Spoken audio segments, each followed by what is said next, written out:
by Ellis Agency Insurance. Thank you for listening to ESPN Northwest Florida. Rely on it. It's the mattress model closeout sale going on right now. Save up to 50% on top name brands, including Tempur-Pedic.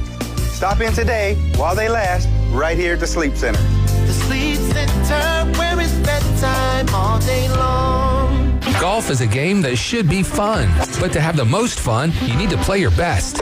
That's where the experts at Golf Plus come in. Their friendly staff will guide you through the buying process, answer all your questions, and can help with any repairs you need along the way. Golf Plus is your custom fitting, club repair, and golf retail shop. Golf Plus staff is non-commissioned and will work with you to find the best product for your game, just like they've been doing since 1988. Golf Plus in Dothan and Panama City Beach. Fitting, repair, retail. That's Golf Plus. Have you ever met a single person in your life that enjoys paying taxes? No, no one does. If you can't sleep at night because you have a huge problem with the IRS, I've got some free advice for you. This service is strictly limited to individuals that owe the IRS $10,000 or more in back taxes. And if you qualify, we can guarantee that you won't be writing a big fat check to the IRS, or our services cost you nothing. The first 100 people that call today will get a free tax consultation worth $500. Stop worrying about your IRS problem. We can help you, we promise. Call the tax doctor right now. I mean right now to learn more. 800-605-4650. 800-605-4650. 800-605-4650. That's 800-605-4650. It's the mattress model closeout sale going on right now. Save up to 50% on top name brands, including Tempur-Pedic. Stop in today while they last, right here at the Sleep Center. The Sleep Center, where it's bedtime all day long. WGSX Lynnhaven, WVLQ Port St. Joe. Powered by Panama City Toyota, ESPN Northwest Florida. You found us inside the CBC Construction Studios. Are you ready? Okay, let's begin. Trip. The Afternoon Underdog Trip. Live and local. Inside the Talk House. Unleash the dragon. I'm the Sports Talk Monster. ESPN Northwest Florida. Keep making noise! Keep making noise! Yeah! What is going on, Northwest Florida? You are now tuned in to ESPN Northwest Florida. That's 104.3 on your dial. I'm David Hayes along with Coach Brian Haddad and James Fife, and we are the Afternoon Underdogs. You're listening to us live and local from the CBC Construction Studios. You can head to cbcconstruction.com or call them at 850-747-3815. We're streaming live on Facebook, YouTube, and Twitch today. Please like and share the Facebook feed and subscribe to us over there at YouTube, ESPN Northwest Florida. You can also get the app and take us with you wherever you go. Just go to your Google Play Store or your Apple Store. Type in 104.3 ESPN Northwest Florida. Great Monday. It'll be a happy Monday at 5:20 today as Todd Mueller will join us for the PCB Hobby Takeover. Then we're going to have RJ Starcevic with us at 4:20 talking about the race that went down at Michigan yesterday, and we'll get us a Joey Logano update for Coach Haddad. Coach, how are you doing today? I'm good. I am tired, but doing well. Yeah, above the ground, so that's all right. Above the ground, that is great for a man who needs to tell people to get off his lawn every now and again. James Fife on the ones and twos. James, how you doing, my friend? How was your weekend? Had a great weekend. Enjoyed the Monday. Not too busy, mostly because it was raining out at my place the whole time, so not much for me to do. Well, another opportunity to listen to your Atlanta Braves tonight right here on ESPN Northwest Florida. Maybe things will change. Maybe you can listen to a W tonight, but the action will get underway at 6 o'clock. That's when the coverage will start. First pitch tonight at 6:40. Braves are going to be on the road again, taking on the Brewers. Their series this last weekend against, who do we have? The Diamondbacks. Yes. Yeah. Oh, goodness. Wait, was it the Diamondbacks over the... No, it was the Giants. Diamondbacks. It was the Giants. Giants. It was the Diamondbacks. That was the atrocity to send us into the weekend. And then it was the Giants, the walk-off on Saturday evening, after the great game pitched by Bryce Elder. Just, man, a tough weekend for the Atlanta Braves. They've got the Brewers tonight, though. Coverage starting 6 o'clock. First pitch, 6:40. Atlanta Braves baseball on ESPN Northwest Florida is brought to you locally by Bill Bird Kia, PCB Hobby, Panama City Toyota, Hewitt Tire and Auto, and Hometown Towing. Don't forget about Steve Barnes coming up at 5 o'clock. He is the senior writer for the RebelWalk.com. We're going to be talking about the college baseball tournament, which we've only got one game left until we get your 8 teams for the Men's College World Series. It's going to be Murray State and Duke. I believe they're getting underway tonight at 5 p.m. our time, 6 p.m. Eastern. Can't wait for that game, though. Coach, who'd you have in that Super Regional? Who'd you have coming out, Duke or Murray State? I certainly had Duke, although Murray State's such a cool story, and it would be neat if they go on through. But I thought Duke would actually take both games. And Murray State said, not so fast, my friend, and put up a 19 spot in the second game. So hopefully they didn't use all their runs. We have a good game today. Were you surprised by any of the Super Regionals? I was surprised UCLA made such easy work of UT San Antonio. Not so much the result, just that it was so easy. I really thought Florida State was going to come out of theirs despite going across country, and that was a good series. But I was glad to see so many go to 3 games. I guess I was a little surprised. I thought Coastal honestly would win. I'm a little surprised they swept Auburn. Yeah. Arkansas, Tennessee went about the way I thought. LSU went about the way I thought. LSU's looking pretty dang good against a hot West Virginia team. They are.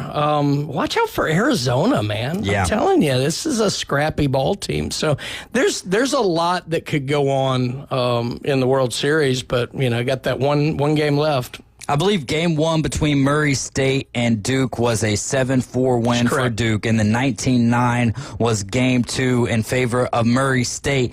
Now, one of the other games I go to, North Carolina and Arizona, right, where in the first game of that series, North Carolina whoops up on Arizona 18-2, and then for the rest of the series, it was kind of Arizona, very close series, but also, so my question to you is, with Murray State and Duke, did Murray State use up all their runs last night?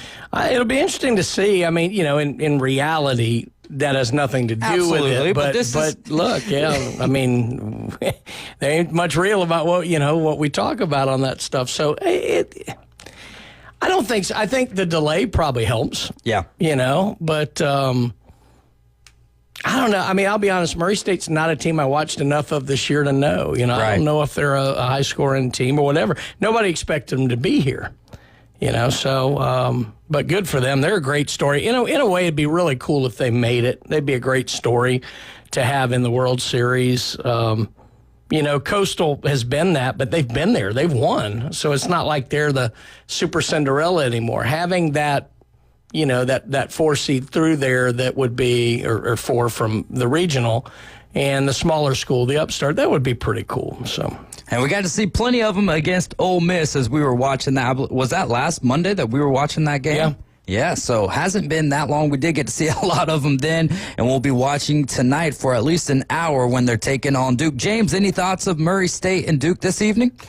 Murray State, much more of a hitting team than a pitching team, so runs will need to be there for Murray State. Because if you look at Murray State, if you look at all the teams that made the tournament, they had the lowest strikeout percent for pitchers. So they got to get runs scored. You're listening to ESPN Northwest Florida with the Afternoon Underdogs. Coming up at 4:20, RJ Starcevic. Our call-in, text-in question of the day brought to you by the Red 7 Tees phone line. Red 7 Tees, the brand that brands you. Reach out to them at 850-612-7007 or visit the Red 7 Tees website at red7tees.com. Best and worst of the weekend. We're going to keep it simple on Mondays for right now when we have so much and we rarely ever get get to best and worst of the weekend. We've been doing a much better job the last 3 weeks. We're going to try to keep that rolling today at 440 or 540. But go ahead and text in your best and worst of the sports weekend to the Red 17s phone line at 850-215-6290. Got a lot of time in between these NBA Finals games, and I'm a huge Pacer fan, so I was able to kind of marinate in the win for a few days. And then Game 2 happened last night, and the Pacers were knocked back to earth by the Thunder. Huge win for Shai Gilgeous-Alexander and Chet Holmgren and Jalen Williams and the Oklahoma City Thunder as they took care of business. And really from the first 2 quarters, you felt like that's the direction the game was going as they got to a 20-point lead and just kind of the Pacers would bounce back. But, you know, from the track record that the Pacers have brought to us this playoffs, I just couldn't say never, or, you know, never say never until the final whistle. But 16-point win last night for the Thunder. I think it makes this series a little bit more interesting. It also opens up the reality that this could be a blowout of a series, that the Thunder could win this in a gentleman's sweep fashion. But I'm still not going to count out the Pacers here. Tyrese Halliburton, 3 points going into the second half last night. That's unacceptable. He's going to have to start trying to score earlier.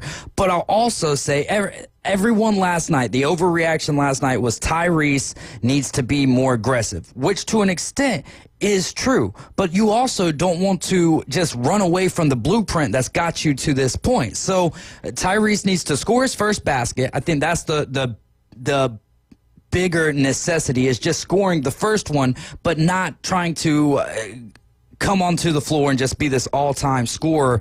No, that's not the Tyrese Halliburton that has led the Pacers through. He's been big in the clutch, but he's still, I mean, we're talking about 14 to 20 points. Sometimes he'll throw you in a 30. So I think there's a lot of overreaction from last night, but the Thunder on paper and in reality are the better team. Right? It's the Pacers who are playing the underdog role and have to find a way to win this series. Yeah, I agree. I think the Pacers' kind of blueprint this playoff season for success has been be scrappy, be tough, make the other team work extremely hard to get their buckets early. Because the Pacers, the one thing I think you can say about them based on this playoff season, they seem to be the most fit team in the playoffs. Yeah. They're really good down the stretch, and they've worn a lot of teams down. And so they have to do that. And I think it was a little easy maybe for the Thunder early on last night, whereas in other games, you make somebody really have to work. Even if they get up 6, 8, 10 points, if they're really working, they're going to start to fade late in the game, and that's been the Pacers' MO. I think it was critically important for the Thunder last night to come out and win like this. They needed not to have a close win. Yeah. And I do think this puts that stamp down in their mind that, yeah, okay, we had our blip, but we're back. Whereas if they kind of struggle, even if they get the win, I think there's still been some doubt lingering in their mind.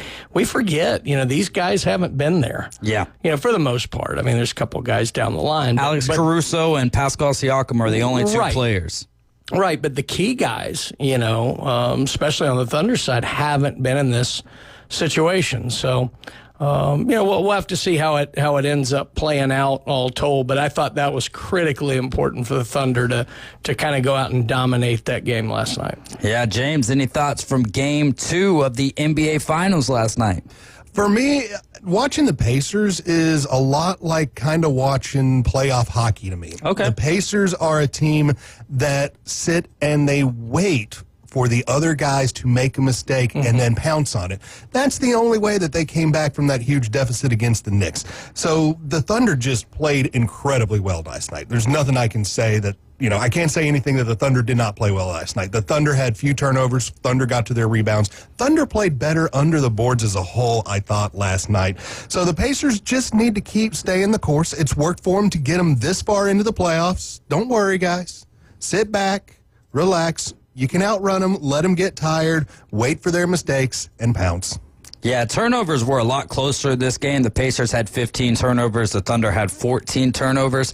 But the three-point game was a lot more closer. Both teams making 14, but the Pacers attempted 4 more at 40. So I think that's another thing that you could look at the box and say, this was so far out of balance that it helped the Pacers achieve their way to stealing Game 1, and that's the 3-point differential. Because in Game 1 they were shooting they scored a lot more 3-pointers than what the Thunder did, and then obviously, I mean, the Pacers with the turnovers in Game 1 having 24 turnovers compared to the Thunder 6. That was a big difference maker, but it did not really matter. It didn't play a huge role, I guess, in the final score of Game 1. So we'll see how it plays out for Game 3. Hate that we got to wait till Wednesday, but in the meantime, we've had the NHL Stanley Cup Finals taking us to overtime and having thrillers in Game 1 and Game 2.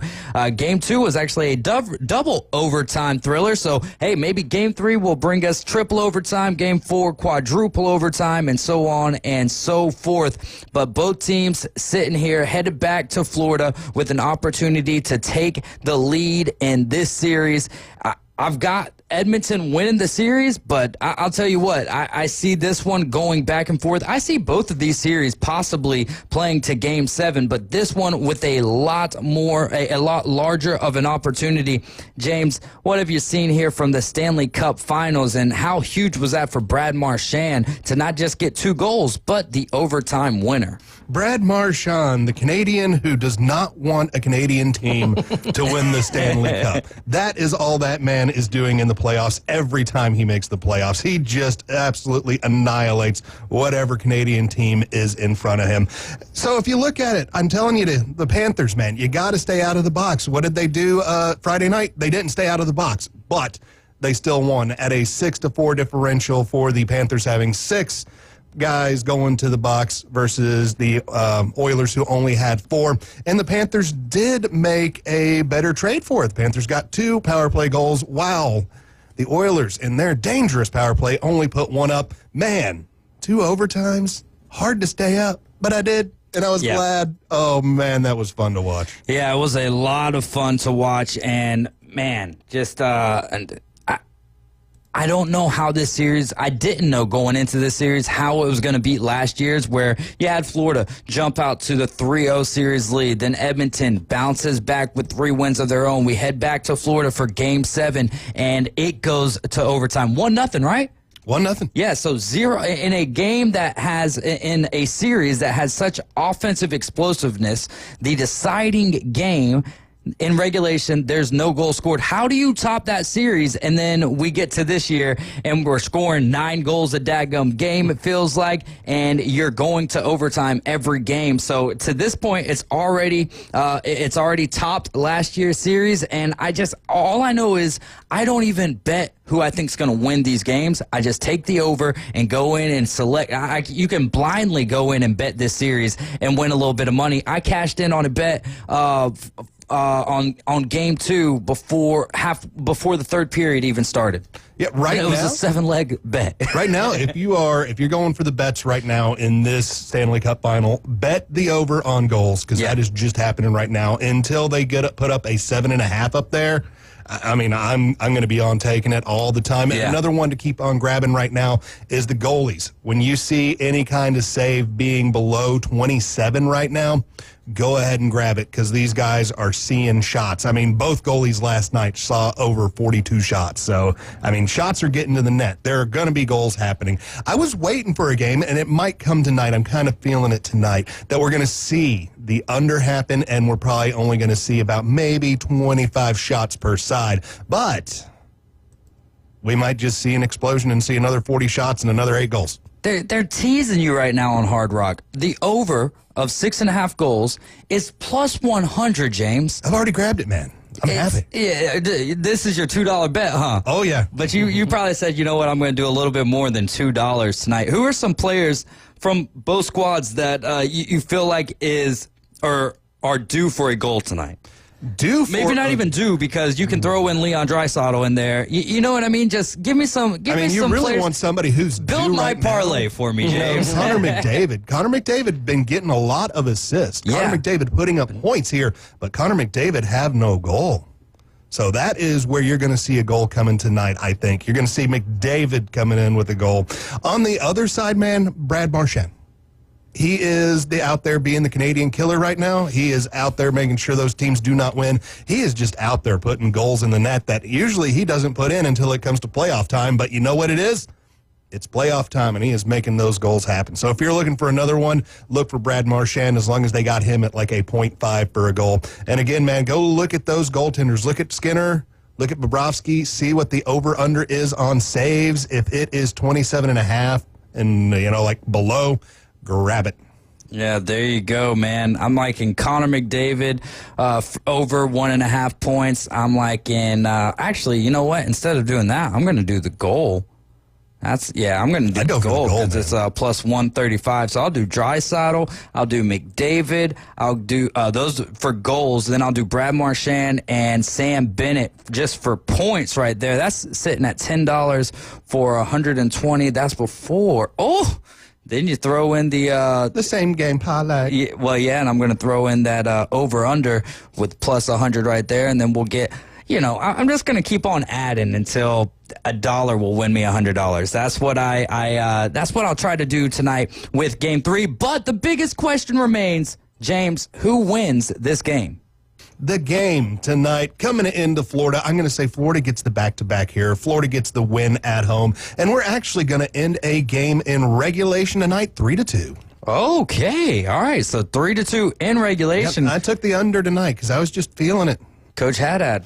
I think it's going to be the exact opposite of last year. I think we're going to have an every other. So I'm going to take Edmonton to get a win here, and then Florida will win the next one, and we're just going to go back and forth. I'm going to go with Florida winning tonight to open up the game down here in the States, and then Edmonton bouncing back to even the series. But I'm going to go high scoring again.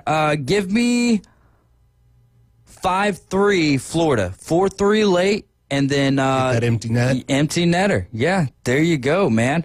All right, so Aaron Rodgers, he's a Steeler. We've got the contract details for that. The Packers are releasing Jair Alexander. Is that surprising to you at all, Coach? They've been a pretty nasty contract situation here for a while, so not really. You would have thought maybe it would have happened before now, but hey, they finally reached an impasse and had enough, so that's where it is. So I wouldn't say shocking, but it's what it is. Yeah, there you go. Well, talented cornerback out there on the market for someone, and there was a talented running back of old who has been dealing with some injuries with the Cleveland Browns and now has made a home pending his physical with the Houston Texans. I think this is a great signing just to add some depth to the Texans running back room. I hate this as a Titans fan because of the direction that the Texans continue to seem building towards, but I like this for C.J. Stroud. I like this for the Texans. Nick Chubb is going to be probably not even the top two on the depth chart running back wise, but I think he'll be a great complement to the offense there. All right, we're going to get ready to take some left turns with RJ Starcevic. We'll hear about his thoughts on what went down in Michigan yesterday afternoon. You're riding with the Afternoon Underdogs. This is ESPN Northwest Florida. Keep it locked in. We'll be right back.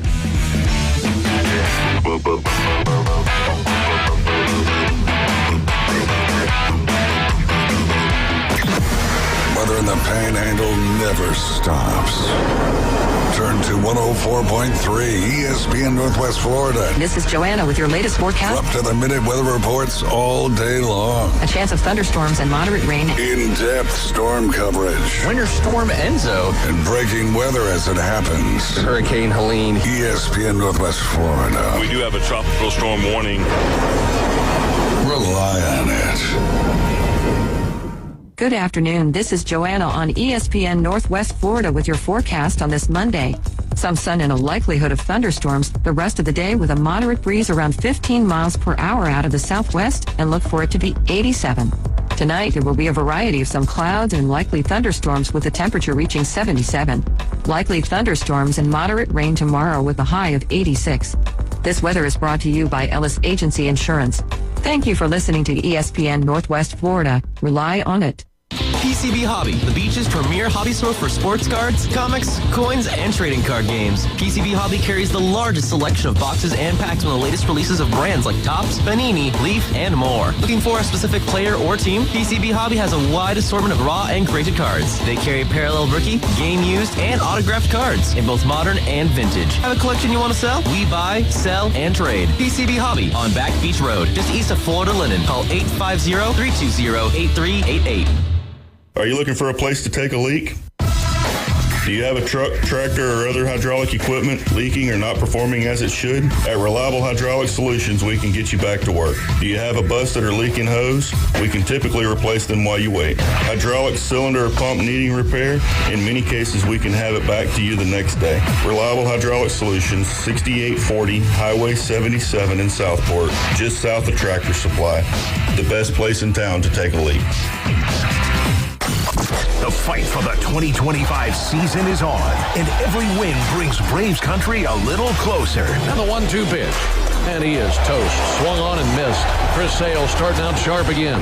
Tonight, the Braves head to American Family Field in Milwaukee as they kick off a series against Christian Yelich and the Milwaukee Brewers. Braves heading to Milwaukee to take on the Brewers. Pre-game festivities start at 6 after the Afternoon Underdogs. First pitch, 6:40. Your home for the Braves on the Gulf Coast, ESPN Northwest Florida. Broadcasting from the CBC Construction Studios. ESPN Northwest Florida. He entered a kids' 1-mile fun run and came in 9th. David Hayes is part of the Afternoon Underdogs. Weekdays 4 to 6 on ESPN Northwest Florida and the ESPN Northwest Florida app.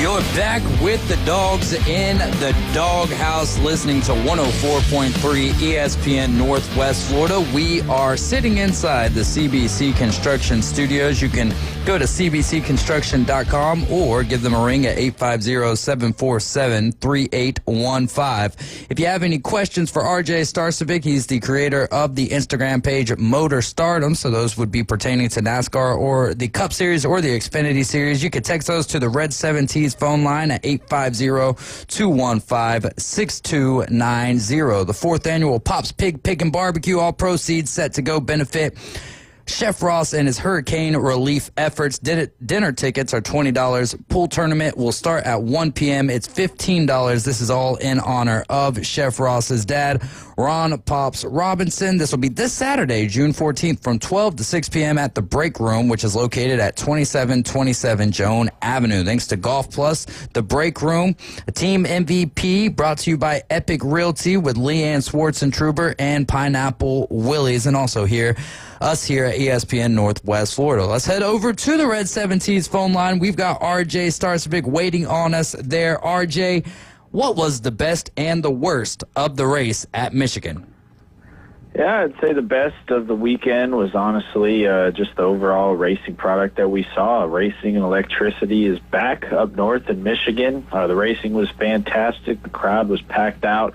The campgrounds looked incredible, and it's great to see some, we obviously we got work doing the short track scene, but it's great to see the high-speed racing, 200 miles per hour, back in full force. And I'd say the worst is not even really anything that happened from this weekend, because I thought it was a great weekend, but just the realization. I saw some stuff today of missing Auto Club Speedway over in Fontana. You think of Michigan, what kind of had the same layout as that. That was our track over in Fontana. And it stinks that track is gone, especially with how cool the racing is. 200 plus mile per hour on those big wide tracks now. So it's unfortunate that we lost Auto Club, but thankfully we still have Michigan. That seems to still be a really great market as well. Well, RJ, give us a recap of the race there at Michigan, where Denny Hamlin was able to win his 3rd Cup race of the year. Yeah, Denny Hamlin wins his 3rd Cup race of the year, but it wasn't through without a bunch of trials and tribulations there throughout that race.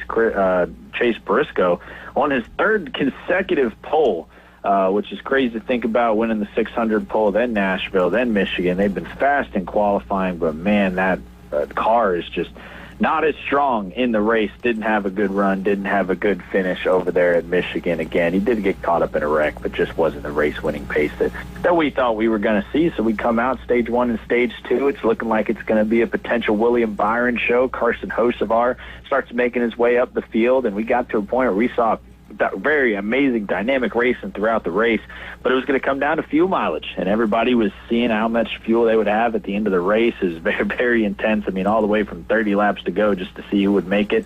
Didn't look, Hocevar was out front, didn't look like he was going to make it, but he cut a tire anyways, unfortunately, so having to come down pit road and fix that, they end up finishing 29th instead of potentially maybe winning the race. But at the very end, it was Denny Hamlin getting by William Byron, who ended up not having enough fuel anyways to make it to the finish because he had to push so hard to try and keep Denny Hamlin behind him. Chris Buescher was rallying but couldn't make it in time, only finished second, and then Ty Gibbs as well was really fast, and he finished in third. But the story of the day was Denny Hamlin getting that third win of the season, getting to do some Ohio State University taunts up north in Michigan. I'm sure he was very proud of that one. But the Yahoo Toyota was back in victory lane for DH, and that's win number 3 on the season. They're looking really good this year. Yeah, there you go. Back in purple for Denny Hamlin and back in victory lane. Let's go to our regular questions here, and then I've got a few others for you for the track there at Michigan. But give us the driver who had the high expectations but ended up with a disappointing finish. Yeah, I'd have to say somebody like William Byron. I mean, we expected them to finish really high, gets in the 28th position. That was just because they ran out of fuel. Obviously, they were either going to win the race or finish in the top 3. So probably a better selection over here was Chase Briscoe, kind of like we just talked about. I mean, winning the pole for your third race in a row. We know they haven't had the race pace. They got a top 5 at Charlotte. That was great. Nashville did not run good at all. Thinking they were going to have a better run at Michigan, and they end up just, fading to the middle of the pack. They get caught up in a wreck, and now it's a 23rd place finish. So really just expecting some better runs, hopefully, for Chase Briscoe here over the summer. How about a driver going into the race? They had low expectations, but ended up finishing impressively. Got to give it to Ty Gibbs. I mean, he's at a point in his career where, he was one of the most talked about prospects coming up, right? He's the replacement of Kyle Busch, Joe Gibbs Racing, but they just have struggled. Obviously, hasn't even gotten that first career cup win yet, but have struggled in the last, 20 or so races of his career. Finally starting to hit some heat again, and they were really fast at Michigan, and he was able to score a third-place finish, so definitely a big shout-out for them in Toyota. Who's quietly building momentum coming out of the race at Michigan? I mean, it's easy to say that guy right there, Ty Gibbs. Obviously, a lot of work to do in the point standings, so we'll see what happens with them. But I also got to give it to somebody like Eric Jones. They are building momentum towards the playoff cut line. They're sitting 21st in the overall standings, so he's kind of, inching his way up the standings, as you will. He finished 11th at Michigan. They were pretty fast, so I would say, there's a lot of drivers that are going to be in contention to win here. We know Keselowski's getting a little bit better, but he needs a win to get in. Eric Jones, still one of the guys I can point his way in. Same with Zane Smith. Zane Smith finished in the 7th position at Michigan. They've been very fast, so that cut line battle is going to be really exciting. But guys like Eric Jones and Zane Smith, I'm certainly keeping my eye on. You're listening to ESPN Northwest Florida. Right now, we're on the line with RJ Starcevic. He is the creator of the page Motor Stardom. You can go follow him on Instagram. Just go to Motor Stardom. Michigan, you just kind of brought it up. It's a fast track. How were the restarts? How were drivers managing their restarts and lane choice yesterday afternoon? We had a lot of restarts, and it felt like the yellow flag was dropping within 5 laps. Yeah, I mean, the restarts were insane. I mean, those guys can go 3, 4, sometimes 5 wide on those restarts. It's interesting about the lane choice. And I think it differs whether you're at the very front or whether you're at the back, because in the back, I think at the end of the day, drivers were just kind of picking, okay, where could I just pick up more majority of the spots? But up front, usually you wanted to be on the outside so you could have the momentum coming off the corner.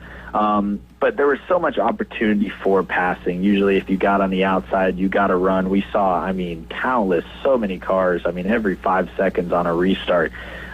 getting a run off a corner, coming up to guys that were too wide in front of him, making it 3 wide.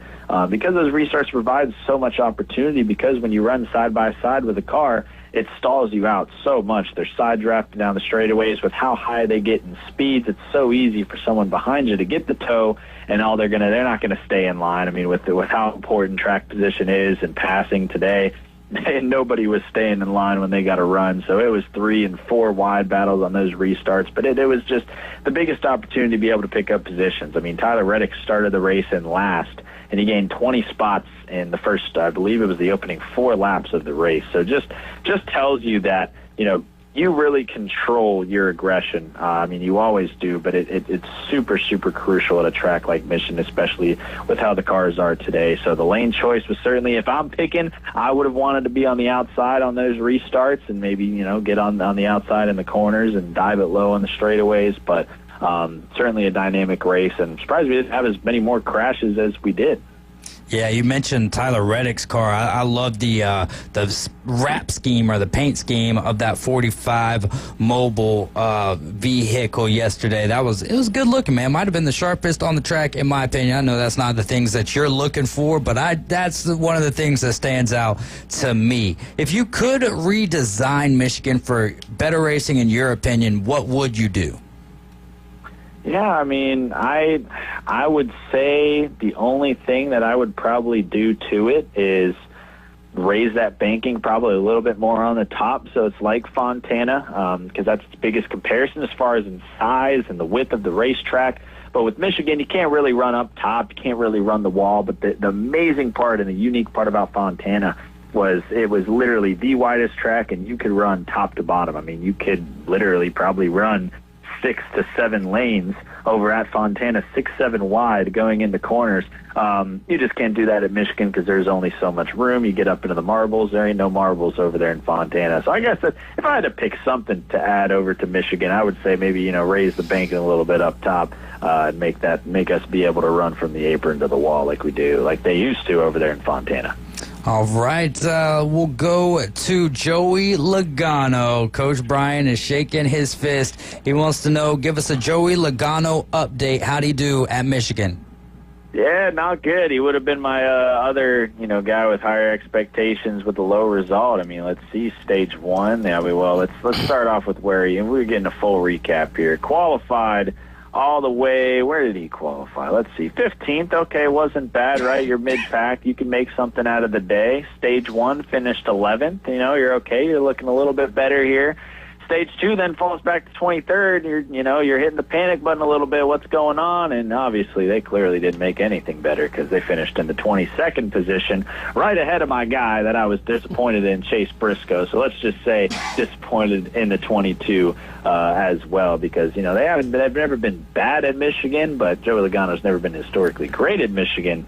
But certainly a rough run there for Joey Logano. So we got both of you guys are thrilled with this weekend's results, I'm sure, for different reasons.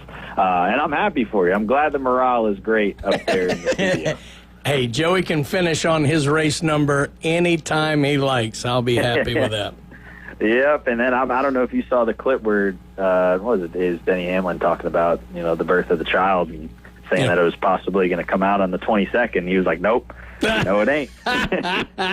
We are not having a Logano baby. So thankfully that is passed, and that won't be happening. Maybe it'll come out on the 11th. It's too soon, so we'll see. Hey, there you go. That would be really cool for Denny Hamlin. Before we switch gears and start talking about Mexico City, give us your high-powered rankings, top 5 drivers in the Cup Series, just your opinion on how they stand. Yeah, always a little movement, but still sticking with kind of the same 5 guys here. Our core 5, I still got William Byron at number 1. Obviously, the finishing position is deceiving, but he was up front all day, one of the fastest cars, if not the fastest car, during the race until he had to save fuel and then run out. So I still got him at number 1, but Denny Hamlin, his momentum's been incredible. I got him at number 2. That team's on a roll right now, and they have a tendency to be able to go off in these summer months, so I'm definitely liking that 11 team right now. I still got Christopher Bell over there, at the top. He's sitting at number 3. They were quietly fast still at Michigan, just didn't get the finish that they probably deserved, but still going to be really fast as well at Mexico as well. Very great at road courses. Kyle Larson, getting better, definitely improved with his speed at Michigan, was able to run up front and obviously get a good finish there as well, and, is going to be a contender on those road courses coming up at Mexico. And then Ryan Blaney was decently fast, kind of mid-pack. Wasn't a great day for Penske all around. Obviously, we just talked about the struggles for Joey Logano. Kind of a struggle of a day for Ryan Blaney as well. Got, wrecked himself, spun out of the race, but he's still up there at number 5 because he still is, I believe, one of the top 5 fastest cars, at least on a consistent basis right now in the Cup Series. How big of a moment, RJ, is this for NASCAR's international presence? Yeah, this is huge. The promotions have been awesome. It's been all year sequentially, kind of leading us up to this big race. We see it with anytime we get a new race on the schedule, they put a lot of more emphasis into it. We saw it when we went street racing for the first time in Chicago. There was a lot of promotions all throughout the year, whether it was, coming up or whether it was 3-4 months away. I've seen the same thing with Mexico. So now the weekend's finally here. The teams are traveling all the way down, right, from Michigan to Mexico. It is a long, long trip, so it's, big shout-out to the teams that are making this happen, but I'm sure it's going to be a fun weekend. We got Xfinity Racing. We got the Mexico Series there also as well, and then we're going to have the main event, the Cup Series, on Sunday, so this is awesome. Great for the expansion internationally for NASCAR, and I'm sure it's going to be a great turnout down there as well. Especially with Daniel Suarez, the hometown guy, right, running double duties, running the Xfinity race as well. So excited to see how everything turns out this weekend. I'm sure Amazon Prime is going to continue to give us great coverage as well. How is the altitude going to affect car setup and performance? Yeah, that is something that plays into effect. Obviously, I'm no mechanic or engineer, but it's certainly who knows, something that may affect these setups. Now it is a road course. We ain't got tons of aerodynamics going into these race cars as far as what we need compared to Michigan.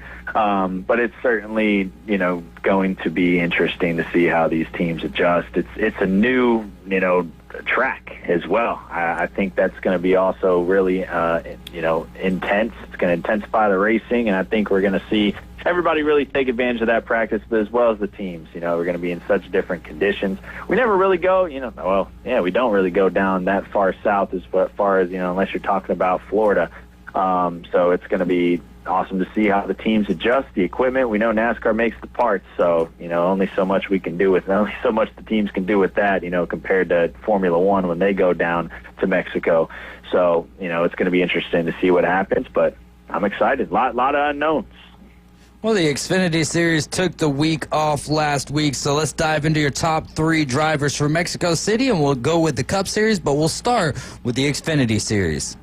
Yeah, Xfinity Series is going to be a fun race, kind of kicks off the weekend, right? I'm looking at Ty Gibbs, who's going to be in that 19 car this week. He's returning to the Xfinity Series, always been great at road courses in that series. I'm looking for him to be good. Connor Zilic, we know when he's in the Xfinity Series now, he's going to be a contender on those road courses, so I'm expecting him to be really fast and potentially get the win. And then in my 3, you got to put the hometown guy, Daniel Suarez, in there, running for Junior Motorsports. Going to be really fun to see what he does against the Xfinity competition. Hasn't run in the Xfinity Series much at all, since he left years ago and won that championship.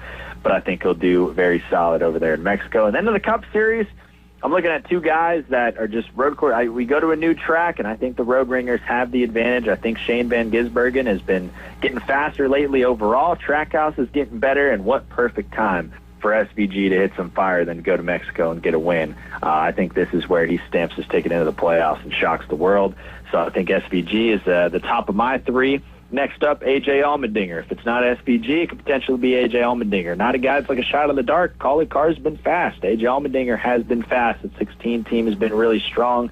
I think he's got a really great chance to win in Mexico this week. And then if it's not them, the Road Ringers, who's been fast every single week and on road courses, William Byron. I think going to a new track, these young drivers have adjusted really well. It could be Byron, it could be Bell, but I think William Byron's got an amazing shot to go out there and just continue his dominance by winning the first race back at Mexico. What team needs at least a top 10 or a top 5, something to start their momentum. They don't have a win on the season, but something to get their momentum moving in the right direction so they can get a win or find themselves in a position to be in the playoffs at the end of the season? Yeah, I got to say 23-11. 23-11. I think Tyler Reddick has been strong. Right, he's in the playoffs, right, by a bunch of points. But we're really waiting for him to get that first win. He's really good on road courses, right? Not in the 3 that I picked, but certainly can be a contender for the win this weekend. Bubba Wallace has been getting better on the road courses, but slipping just a tiny bit in the standings. Still up there in the top 10 overall, but looking for him to be better this weekend at Mexico. So I'm looking for them. A top 10, I think, will be great for them for a point situation, but really looking for Tyler Reddick to get that win soon. RJ, man, hey, how was your interview with Ricky Stenhouse Jr.? Oh, it was amazing. We made some waves. He said some fun stuff on the show, and thankfully that was able to get out there and people were able to share it all over. I mean, we were on Sports Illustrated. We were all over the place. So it was awesome. It was a huge week for the show. One of my new projects for this year. Every Tuesday, 7 Eastern over there on YouTube.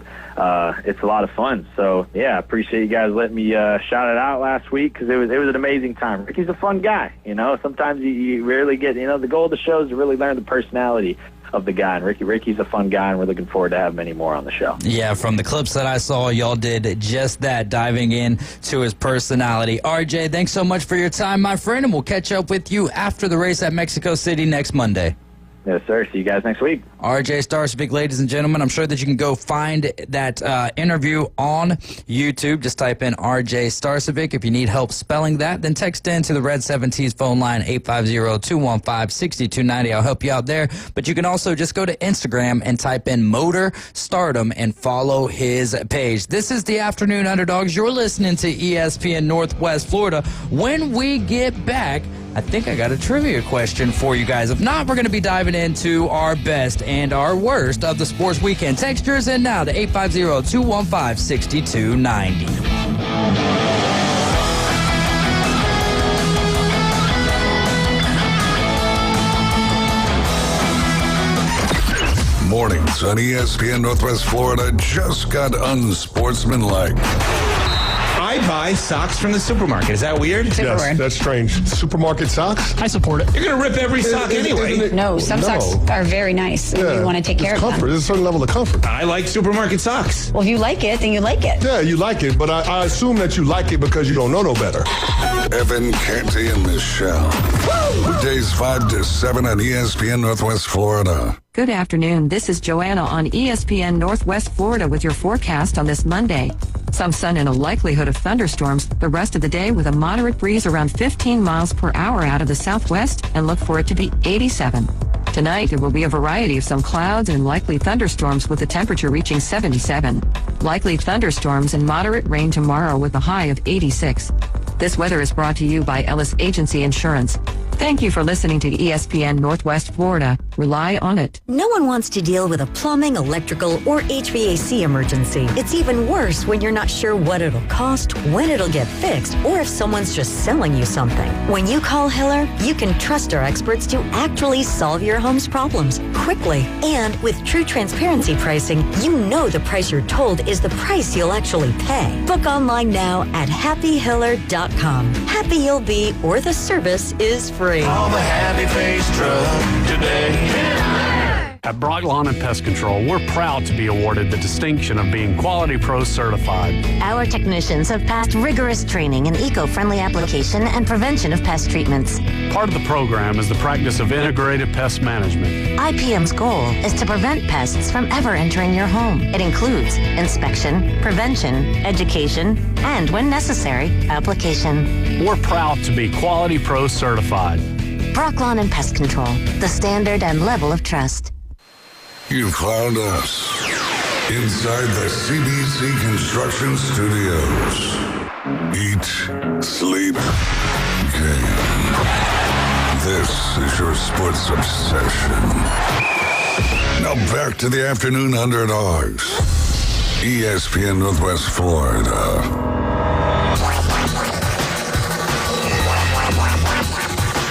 Welcome back. You're in the doghouse. This doghouse was built by CBC Construction.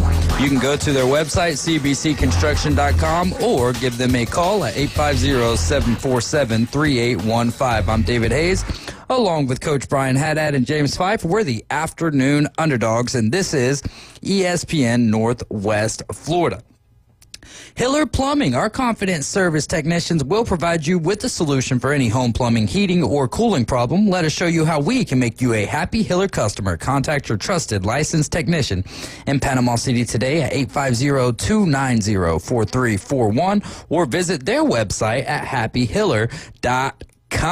Our trivia question for this afternoon, brought to you by Hiller Plumbing, is what two teams played in the game with the most innings played in Omaha College World Series history? Do you know this answer? I do not. I'm trying to stump Steve here. If we end up we will have Steve Barnes on the line with us if he's listening right now. What two teams played in the game with the most innings played in Omaha history? Give me how many innings do you think it went? Well, we've actually had more since, but this one happened in Omaha. That's the difference. And this is a College World Series 16. game. Oof, you are off by about a baseball game. Oh, wow. You're off by about a baseball game. 850-215-6290. Let us win you a ESPN, or win yourself an ESPN Northwest Florida t-shirt, 12-pack of Buffalo Rock, and $25 to not the, but that boot store. Just looking for what two teams played in the game with the most innings played in Men's College World Series history. Speaking of that, Texas and Texas Tech, any surprise that Texas was able to win the championship with a 10-4 win over Nigeria Kennedy and the Texas Tech Red Raiders? No, I honestly thought Texas would sweep them, but 10-4 was a little bit of a surprise. Kennedy's just been so good on the mound. I thought if they were going to win, we'd be in the 2-1, 3-1, 3-2 kind of range, but yeah, it looked like it finally blew open in the deciding game there. So yeah, that was a little surprising. I felt like the chip on the shoulder of Texas was a little bit bigger, right? Being there 3 out of the last 4 years, losing to Oklahoma continuously. And yes, Nigeria Kennedy is a $1 million lady, and she is a great pitcher. But eventually, the gas tank only holds so much gas, and eventually that's going to go out. Did any of us know that it was going to go out in the biggest game of the season? No, not necessarily. But Texas Tech will be back there next year as they have Nigeria Kennedy, and they'll see if they can build upon what they built this year. But, good for I wanted to see Texas Tech win it. I wanted to see the underdog win it, but Texas was the better team, and they will hoist the trophy up for another SEC title this year. But the SEC's luck has not been as good in college baseball as what it was in college softball and college basketball this season. But well, I guess we're going to talk more about college baseball in the next segment with Steve, so I will save that for the next segment. Let's dive into our best and worst of the weekend. We'll start with our comments, then we'll go through your guys' answers and see if we have enough time to get mine out there. If not, we'll push it till 5:40. Best and worst of the sports weekend from Adam Goff. He says, best, Louisville is Omaha bound, and the Reds swept the Diamondbacks, and they are now sitting at 500. The Reds are in a huge series win. That might have been one of the more tightly contested super regionals, was Louisville and Miami. So good stuff there from the Cardinals. The worst from AG, don't really have a worst. How's that rain cloud? Then he tags Max Delightin. So no rain cloud today for Adam Goff, and I was a little curious about that, not seeing too many rain clouds this afternoon as they were prevalent on my way to work this morning. Terry Ross says, I only got one. That is OKC Game 2. He's a big OKC fan. We've been watching every game of the series together to this point. Game 1 was a lot of fun, and Game 2 was a lot of fun as well, but a lot more fun for him yesterday evening. Kyle Wright, best Red sweep, worst FSU's overall pitching performance in the Supers. Yeah, I have to agree with that. I was really I think I had really built that team up. I thought they had a real shot at winning the whole thing. Yeah. Based on the way this has played out. And I really thought they would get through that one, but that's why they play the game. That is why they play the game. It's tough, too, especially when, you have to go out west. Oh, yeah. Like that, and the travel might have been a little bit too much for Florida State, which that'll take me over to the Red 17's phone line. Furman Williamson typing in, worst of the weekend, Florida State didn't host the Super Regional. He says, in parentheses, I think they deserve to, but there is no deserving when it comes to Super Regionals. And look, that is something I do think needs to get looked at, is the reseeding, whether at both the Super Regional and at the World Series level, or certainly at least at the World Series level, because I don't think it's going to play out quite as badly in baseball, but in softball, you had one side of the bracket had numbers 2, 3, 6, and 7, and then one had 9, 12, 16, and the unranked, which doesn't make any sense. So it's one of the things I actually think they will look at. Whether or not they implement anything, I don't know. But it to me, it seems like something that should be done. There you go. All right, moving on here with our best. Oh, well, how about for Furman? He says the best of the weekend. So he's either a Florida fan. It's been a while since I've seen you, Furman, and since you chimed in here. So not sure if you're a Florida Gators fan or you had a really bad weekend, but his best of the weekend was Florida State lost the Super Regional. So that's the best of the weekend. Either Florida or Miami. Yeah. Oh, there you go. There you go. You do have that option as well. Scott Price chiming in. He says, Marshawn. There you go. That was a great overtime winner, double overtime winner, and a thriller. Let's see what we get out of Game 3 this evening. James Lehman says best has to be Mia Scott playing on that torn ACL with a grand slam, the Texas player, and the worst, another team believes in Rodgers, who's going to be getting paid about $13.5 million. I think it's $10 million of that guaranteed. Has incentives that could push it up to about $19.5 million. What do you think about this move? To me, it really doesn't do anything for me. I don't know what version of Aaron Rodgers we're gonna get. Is this the final straw that breaks the Steelers' camel's back, if you will, and they have a under 500 season, and because of the decision by front office and Mike Tomlin to bring in Aaron Rodgers, they have such a bad season, Mike Tomlin is not the coach of the Steelers next year? Only if Mike Tomlin decides he doesn't want to be the coach. They're not going to fire Mike Tomlin. Nor do I think should they. Yeah. I think this is a calculated gamble. Look, Aaron Rodgers played every game last year. He had decent numbers. He was a little loose with the football, which hasn't necessarily been his thing, through the years. So it wasn't great. But again, we're judging Aaron Rodgers against his past, a Hall of Fame past, more so than against the other quarterbacks in the league. He was middle of the pack, Do I think he could be an upgrade for Pittsburgh? Yeah, I do. Do you think that the Jets roster was worse last year than what the Steelers roster is this year? Overall, yes. At the skill positions, no, I don't think so. Okay. I think Rodgers had plenty of weapons with the Jets. I think overall their roster wasn't as solid. Okay. And the coaching staff is obviously... It's a positive in Pittsburgh. Honestly, the negative is that I think the AFC North is pretty darn tough. I mean, even the Browns play everybody tough. They just can't win. Right. Good point. So that's a tough division. So that's not going to be easy. But we'll have to see. I think it's a calculated gamble. I think it's worth taking the risk. And it just may not work out. Doesn't mean it was the wrong decision. Doesn't mean it was a disaster. But I definitely don't think it's going to cost Mike Tomlin his job. The only way, like I said, he won't be the coach of the Steelers next year, I think it's if it's his choice. Ryan Mulvey, host of the Inside Drive. We'll have him back in about a week and a half or so. Thoughts and prayers continuously with his family. But his best, my chance, winning 23 straight and headed back to the College World Series for the first time since 2016. And his worst, the NHL season almost being over. But going to that best, I mean, just a dominant performance against Auburn. All the facets of baseball, you saw it against them on the road. Well, that's what I thought his worst would be, that it had to come at the expense of Auburn, who he also loves. But it's a good baseball team, and they're going to make some noise out there too. There you go. Bart Barnett saying his best OKC hoops juggernaut. The worst, easy. Simone Biles. What are you talking about? Yeah.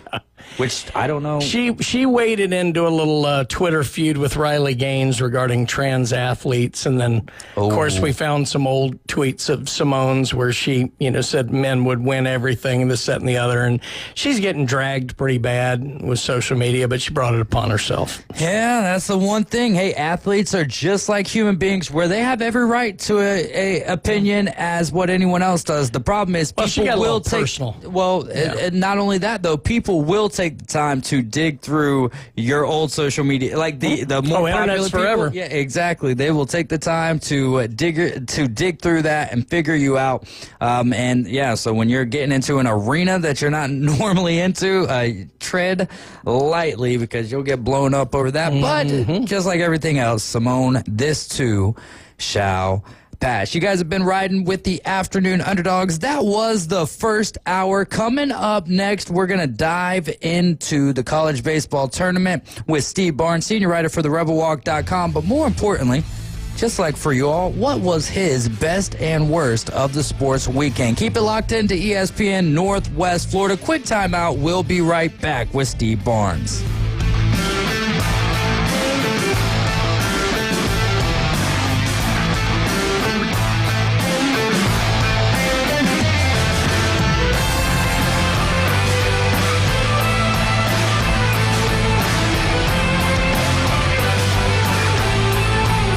It's the PCB Hobby Takeover with Todd. Mondays at 5:20 on ESPN Northwest Florida. That is a very high-end card and very rare. Todd talks about coins, trading cards, collectibles, and the amazing stories behind them. It was the first one that's ever come through my door. Plus, we'll be taking your calls and questions at 850-215-6290. The PCB Hobby Takeover. A platform for you to do your hobby. Mondays at 5:20 on the Sports Talk Monster. ESPN Northwest Florida. Good afternoon. This is Joanna on ESPN Northwest Florida with your forecast on this Monday. Some sun and a likelihood of thunderstorms the rest of the day with a moderate breeze around 15 miles per hour out of the southwest and look for it to be 87. Tonight, there will be a variety of some clouds and likely thunderstorms with a temperature reaching 77. Likely thunderstorms and moderate rain tomorrow with a high of 86. This weather is brought to you by Ellis Agency Insurance. Thank you for listening to ESPN Northwest Florida. Rely on it. PCB Hobby, the beach's premier hobby store for sports cards, comics, coins, and trading card games. PCB Hobby carries the largest selection of boxes and packs from the latest releases of brands like Topps, Panini, Leaf, and more. Looking for a specific player or team? PCB Hobby has a wide assortment of raw and graded cards. They carry parallel rookie, game used, and autographed cards in both modern and vintage. Have a collection you want to sell? We buy, sell, and trade. PCB Hobby on Back Beach Road, just east of Florida Linen. Call 850-320-8388. TK Vandy Roofing and General Contracting is a fifth-generation contracting company based right here out of Bay County. TK Vandy's expertise in commercial and residential roofing, as well as a design, build general contractor, set them aside as a versatile and fresh alternative to achieve your construction needs. Contact TK Vandy Roofing, 850-866-9908, or email support@tkvandy.com. They can't wait to help you. WGSX Lynn Haven, WVLQ Port St. Joe. Powered by Panama City Toyota. And that's out of the ballpark. ESPN Northwest Florida. The fight for the 2025 season is on, and every win brings Braves country a little closer. And the 1-2 pitch. And he is toast. Swung on and missed. Chris Sale starting out sharp again. Tonight, the Braves head to American Family Field in Milwaukee as they kick off a series against Christian Yelich and the Milwaukee Brewers. Braves heading to Milwaukee to take on the Brewers. Pre-game festivities start at 6 after the Afternoon Underdogs. First pitch 6:40. Your home for the Braves on the Gulf Coast. ESPN Northwest Florida. Now, we're live and local inside the CBC Construction Studios. When the sun sets on the Emerald Coast, the freaks come out and play. Hi, I'm a recovering crackhead. Hand me that shotgun. The Afternoon Underdogs. Get on your knees! ESPN Northwest Florida.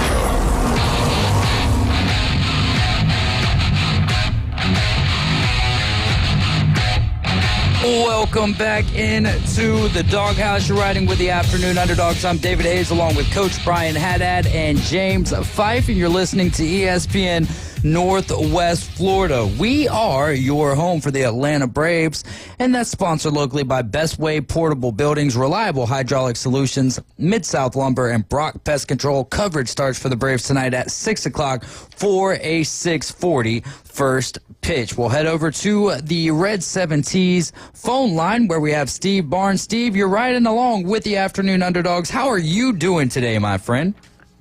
I am listening to some Paul Thorne songs and babysitting 2 cats. I would recommend the former, not the latter. Oh, there you go. Steve is the senior writer for the RebelWalk.com. Steve, I had a trivia question that stumped Brian earlier. What 2 teams played in the game with the most innings played in Omaha's College World Series history, Men's College World Series? Do you know who it is? Wow. Man. I have no clue, but could it be one of the Wichita State games? No, it's actually not. It's Texas. I'll just give the answer out since we haven't had a call yet. Texas and Boston College. They played 25 innings, May 30th, 2009. The game took a little over 7 hours to complete. I never knew Boston College was in the College World Series. Yeah. Well, the information could be wrong, but I do believe that this came from NCAA.com this afternoon because it was. I didn't find it in the trivia There question. were random years you'd have the one Northeastern team would make a run. It seemed like every 3 or 4 years there'd be one, who'd be up there, like a St. John's or a Boston College or a Syracuse, somebody. They're always, like every 3 or 4 years, there'd be one Northeastern team that would make a run. Oh, it was actually it was a regional, but I guess they had started late. It was May 30th, 2009. No, so about right on time. So it wasn't. It was in the College World Series, but it wasn't at Omaha. My bad about that. Either way, still a very long game, but not the longest game of all time in college baseball history. Steve, let's get over to your best and worst of the weekend. What was your best? What was your worst? Both the same thing.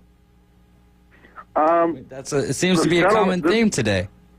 The settlement between the NCAA and, whoever. The best is, these guys are, they're going to get paid for what they should have been paid for. That's really, really good. Mm-hmm. But going forward, the worst. Man, this is going to hurt some small colleges. Yep. This is going to, it's going to kill them.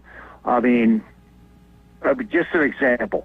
Let's say you're going to be third string at Alabama, but you're going to make a couple $1,000s a month. Or you could start at Troy and make a couple $100s a month. If you're from, inner city Birmingham or, Boaz in the sticks, you want to help your family. You'll take the thousands instead of the hundreds, and it's really going to hurt the small colleges. I will say the one bit of good news coming out of the Wilkin ruling is that she had hinted for the last ever since she had heard the what's the right legal term, the petitions to the court, that she might grandfather in rosters to those athletes who are already there. Well, half of those have already been cut, moved on, everything. So it's not so much I hated the idea, it was that we were already too far along the process. Fortunately, she did not mandate that, because that might have been the one thing that the conferences would have put their back up about, and we could have still been in court over this thing. So I was glad to see she did not. Now, she urged, but she did not mandate that. And so it looks like, whether we like it or not, at least everything can start moving forward now. I'm not sure the conferences would have really fought back that much, but I'm not so sure. That was their one big sticking point in the settlement from their end, was the ability to stick to those roster limits. So you're right. Was the stick. When the rubber hits the road, we'll see. But that was the stick. But when the other side put the carrot up there, Sure. I think they would have caved. Okay. Very well could have been. You're listening to ESPN Northwest Florida. We've got Steve Barnes on the line with us. He's the senior writer for therebelwalk.com. Steve, we've got a little college baseball action before we get all 8 of our men's college World Series teams in the bracket. Murray State and Duke. Who do you have winning that game tonight? Well, I mean, I would love Murray State, but come on. Like I said, this decision that just came down, enjoy Murray State, enjoy Coastal Carolina right now, because let's face it, it's not going to happen much longer. Because those kids aren't going to go there anymore. They're going to go and sit the bench at South Carolina or Clemson and make thousands of dollars. So I think this hurts it, but man, I like Murray State. They beat up on Ole Miss. I mean, they didn't win. Mm-hmm. They beat up on Ole Miss. And they beat up last night.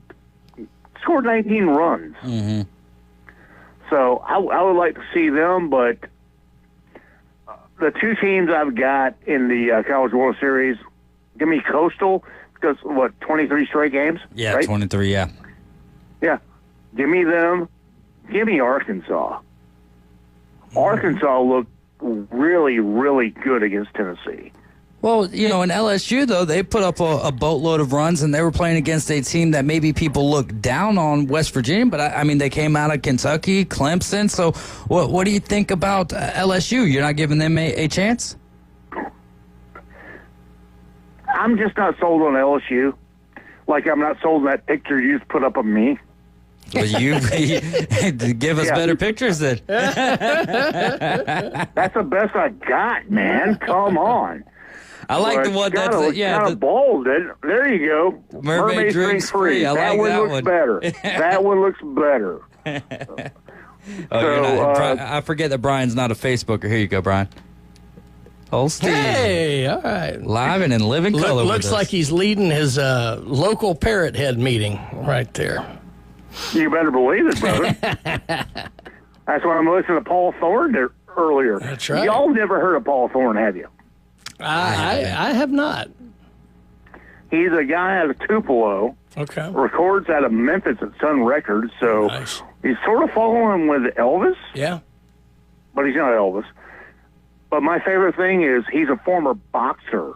Oh, okay. He fought Roberto Duran. Wow. No mas. Yeah. Well, Paul said no mas because he got his butt kicked. But, he's like... He explained boxing the best way I've ever heard. He said, you get in the ring and you know you're very good, then you run into great, and you think I shouldn't get in the ring again. So, yeah. And he just I think I'll just play the guitar and sing. Yeah. And one of my favorite songs, and you're going to hate it, is Holy Hotty Toddy. Ugh.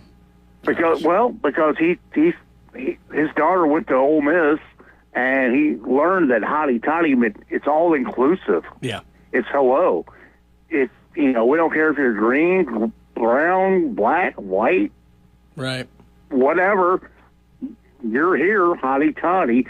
And he wrote a song, and the chorus is just a sing along. It's Holy Hotty Toddy, good God Almighty, love everybody. Yeah, that's good. We should always think of that. Yeah. And by the way, the Mermaids, there's a lady named Caroline Johnson, I believe is her name. She sang a song called Gulf Coast Girl. Jimmy Buffett wrote it for her. Mm. Look that up. You'll love it. Yeah. Go ahead, James, play it. We'll pull it up. Yeah, that'll be a bumper song there for us. That's cool. There you go. Steve, any other surprises from the College World or from the College Super Regionals? I was kind of shocked that Coastal went through so easily. I thought Auburn would put up more of a fight, and I just don't think they did. There you go. Got some good matchups. Obviously, Murray State, Duke, that is going to be the final super regional game. But Arizona, they took down North Carolina. Do you think that they have what it takes to beat Coastal Carolina in game one, or is your faith in the Chanticleers too much? I'm going with Chants. I think they have really three good pitchers. They have two starters and reliever. And if you can have that in a tournament, you're pretty good. See, there's two matchups I'm looking at. Obviously, we don't have the UCLA matchup yet, but LSU Arkansas I'm very interested in for two reasons. Number one, the regional, obviously, reason is SEC, but also those two teams look the most dominant in the supers. But the game I really want to watch in the first round is Arizona Coastal. I like Arizona. They're scrappy. They're tough. And, Coastal's playing as good as anybody in the country. I have a feeling that could be a classic game to get us started. For me, it's Louisville, Oregon State, unless, because Louisville, they won game one, and then Miami bounces back. But Miami proved that they were a talented team. Louisville continues to prove that as well. Oregon State was lights out really against Florida State. A lot of high score. Well, in the second game, a little bit more high scoring.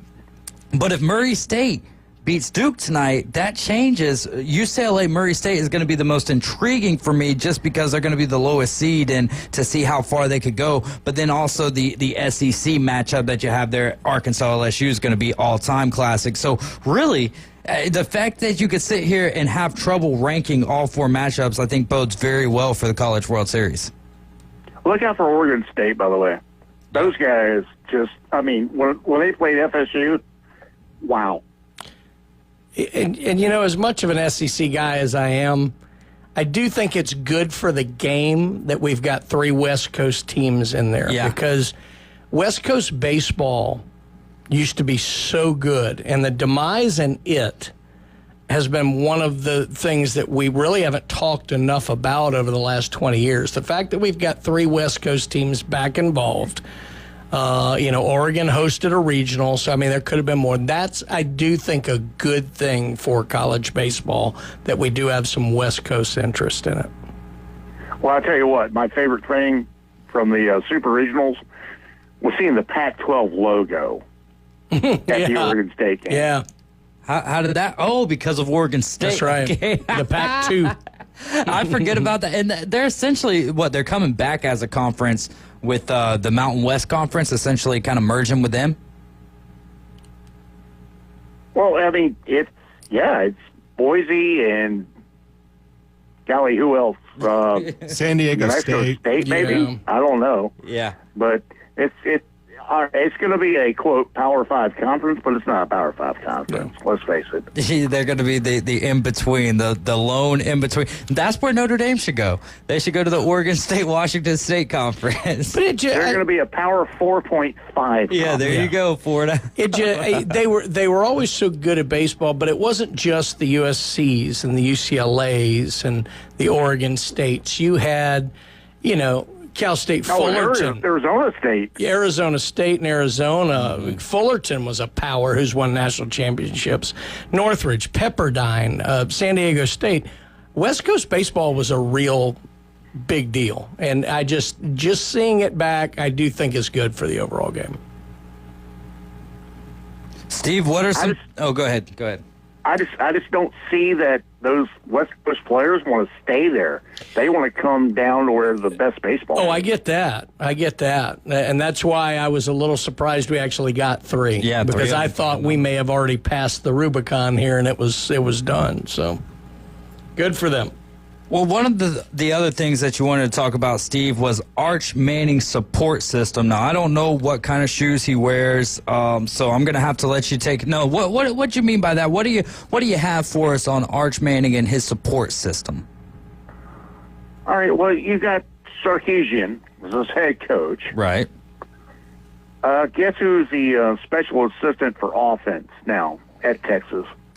Cooper Manning. Nope. Neil Brown. Yep. Who is a Mike Leach disciple, coached at West Virginia, coached at Troy. He is the best offensive mind I've ever talked to. And he's just an offensive analyst.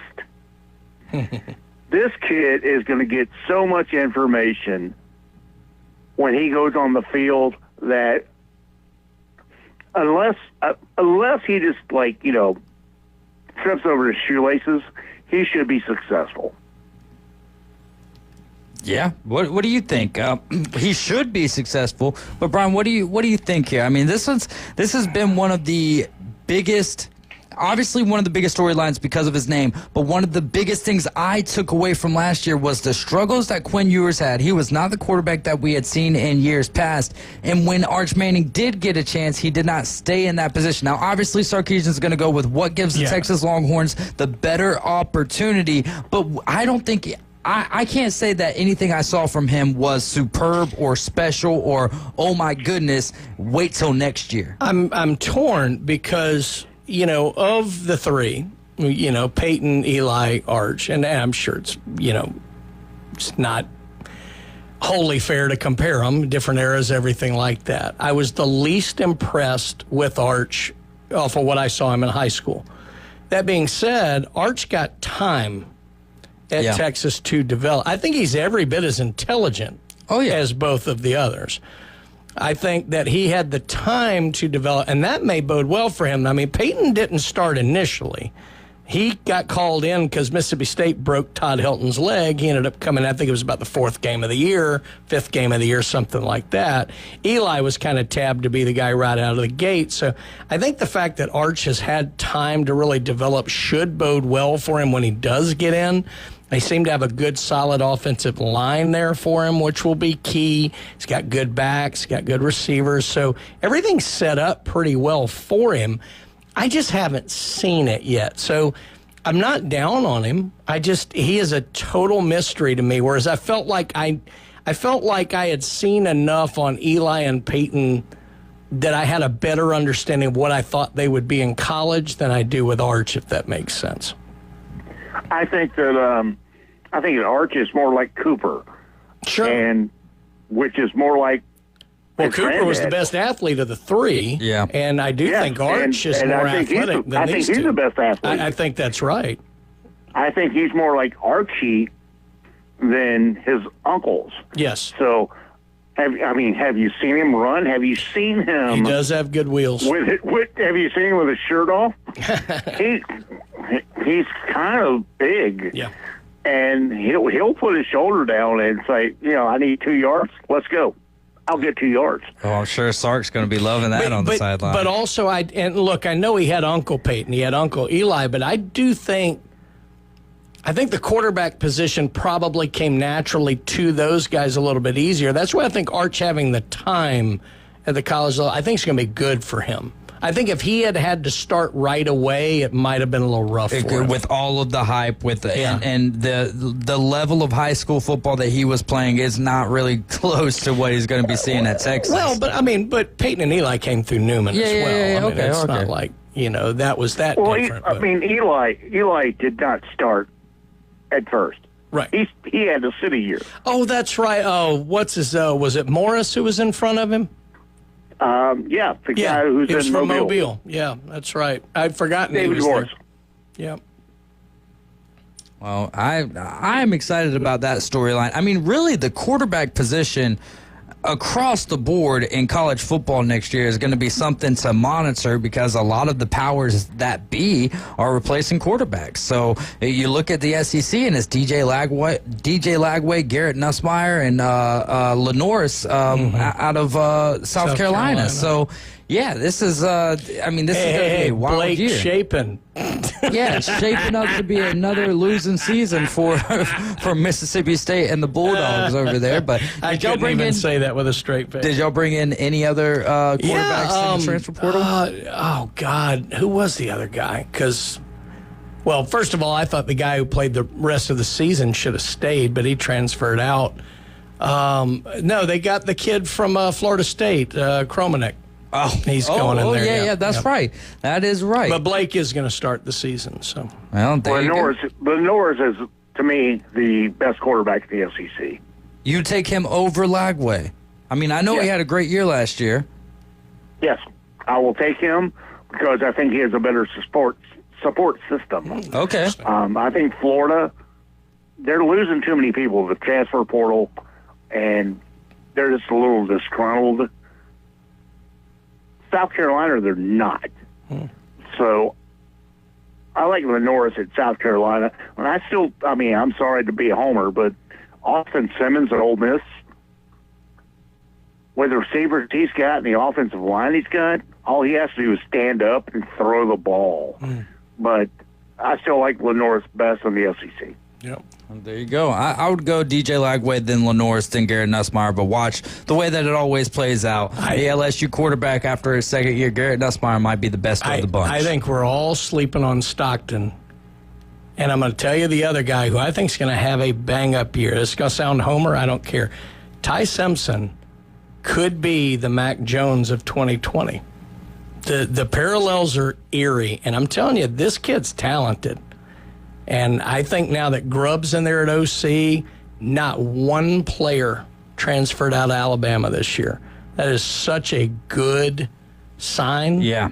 I think Ty Simpson could have a bang-up year. I really do. Well, Steve, we'll get a little bit closer, and we'll get more and more of your opinions. But for now, we've got to take a break. Steve Barnes, senior writer for therebelwalk.com. Steve, we will catch you next week. Thanks so much for giving us some of your time. Well, y'all like fried chicken. There you go. Go check them out at therebelwalk.com. You're riding with the Afternoon Underdogs. This is ESPN Northwest Florida. Coming up next, it's time for the Takeover, the PCB Hobby Takeover.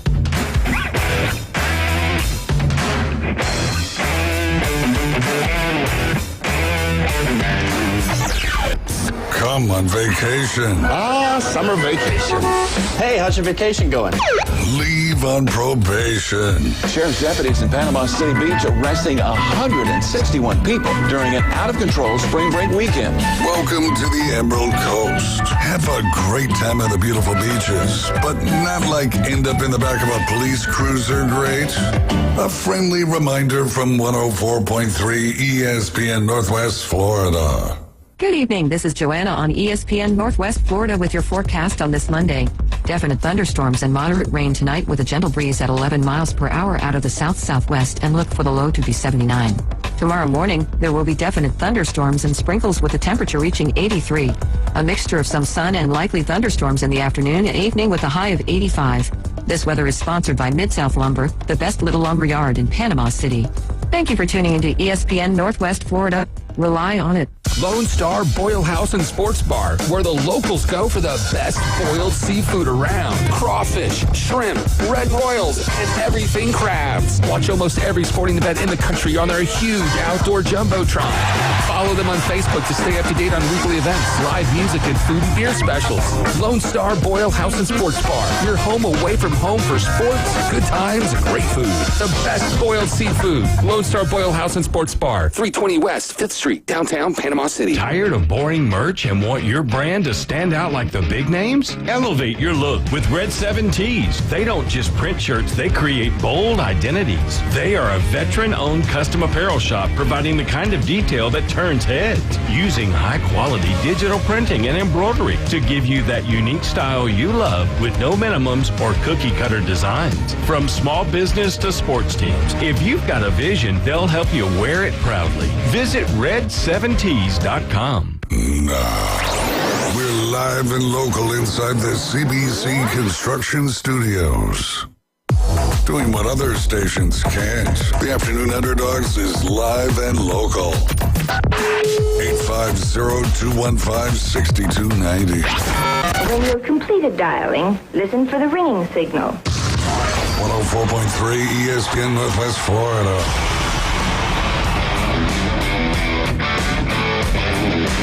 Welcome back. You're in the doghouse, built up by CBC Construction Studio, or by CBC Construction. You can go to the website, cbcconstruction.com. You can also build up your hobbies at PCB Hobby. This is the PCB Hobby Takeover with Todd Mueller from PCB, owner of PCB Hobby. I'm David Hayes, along with Coach Brian Haddad and James Fife. Welcome into the studio. Todd, how are you doing today? Happy Monday, everybody. Happy Monday. Been waiting for about an hour and 26 minutes on that, my friend. Right? Oh, things are good. Things are busy. Things have been insane, honestly. Yeah, but you're home. Yeah. And that's what's been so darn insane. I wasn't here last Monday. I was in Dallas, Texas. There you go. So 2 Tuesdays ago, almost 2 weeks now. Yeah. Head over to Dallas, Texas for Dallas Fan Expo, Comic-Con, and had a good time there. Took a slew of us. Actually drove my car, or my SUV, with the first time pulling my new trailer. So PCB Hobby now has a trailer, and we are everywhere buying and loading that thing up.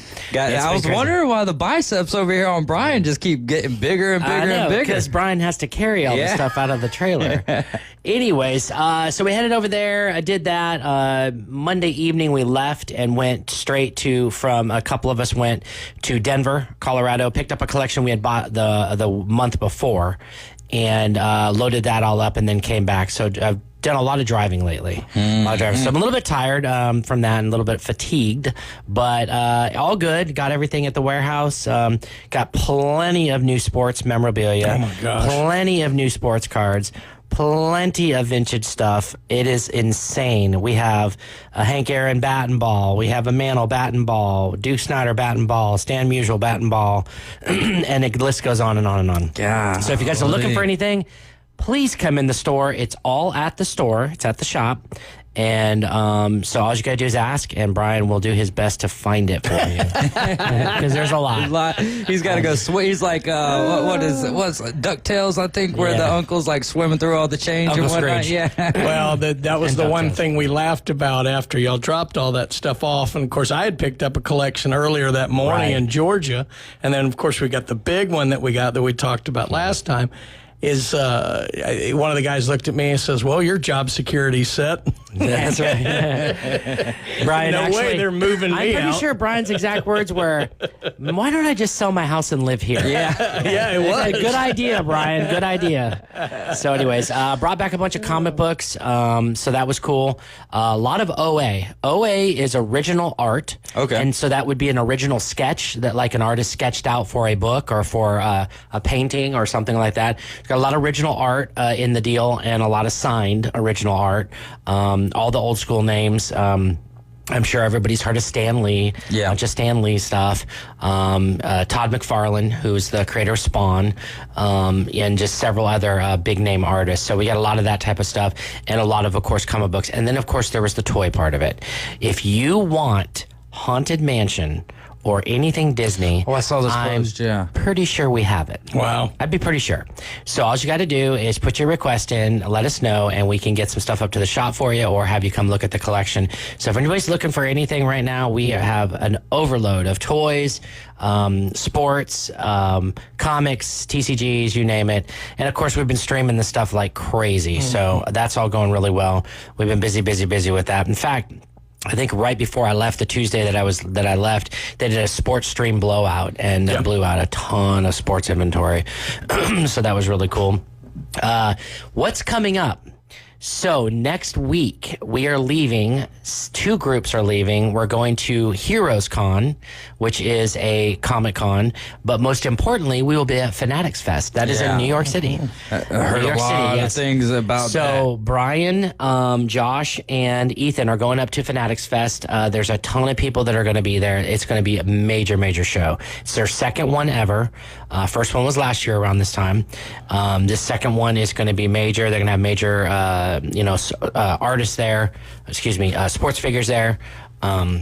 It's going to be insane. And we're going to have a table. So we'll be set up. We'll be selling, buying, doing, the normal thing that we do at the shows. And so anyways, those guys will be there. And likewise, at the exact same time, there will be a group of us in North Carolina, in Charlotte, North Carolina at Heroes Con, which we will have a table set up there as well. Several tables. We'll have a couple artists there and a lot of great stuff. So it's been crazy to say the least. And that's like a quarter of the news. Yeah. I can keep going for the next hour about all the different changes and things and stuff. The one thing I do need to put out there, make sure everybody knows, we are hiring. We need streamers. We need support personnel. If you ever want to be in the collectibles business, now's your chance. Yeah. Because we're hiring for like every position known to man. There you go. It's crazy. So please come see us at the shop. Put in an application. Give us a call. Send us an email. It's pretty simple. Pretty simple. Well, speaking of the shop, this Saturday was Kids Trade Day, which was fun. I was able to actually be back in time for that from Very nice. Going out and hanging on the farm. But beyond that, on Friday, we had the Magic the Gathering Final Fantasy release. I don't think our door closed for 15 minutes. Insane. I've never seen a line like that. And of all the big Pokemon, some of the and backstory to that is they only sent 45 kits. That's right. Well, we easily have 60 to 80 people that show up for these things. Yeah. And we only had 45 kits. That's all they would allot us. That's how limited this was. Yeah. And so we actually came by Friday evening and offloaded a few things with Brian, and Brian was there. And we went out there and took some pictures, and it was packed. Yeah. Packed. And they had a great time. It's a really cool set. Obviously, Magic does those tie-ins. They've done Lord of the Rings. Right. They've done Doctor Who. They've done Fallout. And Correct. They've got one coming with Marvel and stuff like that. But this one was as big as anything I'd seen. Yeah. And looked like everybody was having a great time with it. We've got a lot of visitors in, a lot of baseball teams, but we've got a lot of uniforms in the shop. It's been insane. And we've been taking fun. pictures and doing social media and stuff like that. So if you haven't checked out our Instagram, PCB Hobby, you'll see a lot of the collaborations that PCB Hobby Sharon and myself have been putting out there from all of our travels and from all the stuff. And she just posted one a few hours ago about that tournament and showed some pictures and of just to make sure I don't spend all of my time in the back trying to process all this new stuff, this Saturday is Super Saturday. It is. With our 10% off all sealed wax. And, if you spend $75 on sealed wax, you get to spin the wheel. So, it's going to be a huge Super Saturday. There's a lot of new products out. We'll get to that in a second, obviously. But, man, it's busy. It's a heck of a time in there. Real busy. And like I was saying, this Wednesday, 2 days, Top Series 2 drops, and it is in the shop. I have laid eyes on it. Shohei is on the cover. We're going to have Sasaki rookies. They have short print rookies of some of the guys who got called up late, like Campbell and Cam Smith, guys like that. They do all kind of cool inserts and short prints in Top Series 2. Huge wide release and affordable, which is nice. Of course. This Wednesday's going to be great for that. I think we have enough, I hope, to get us to the weekend. I want to say Blasters should be there too. Yeah. So we should have the Blasters, Hobby, Jumbos, all of them there. There's a lot of cool new football products out, basketball products out. It's packed. Our entire wax wall is so full of stuff. We have some older things. We just picked up a huge collection of older wax that's out there.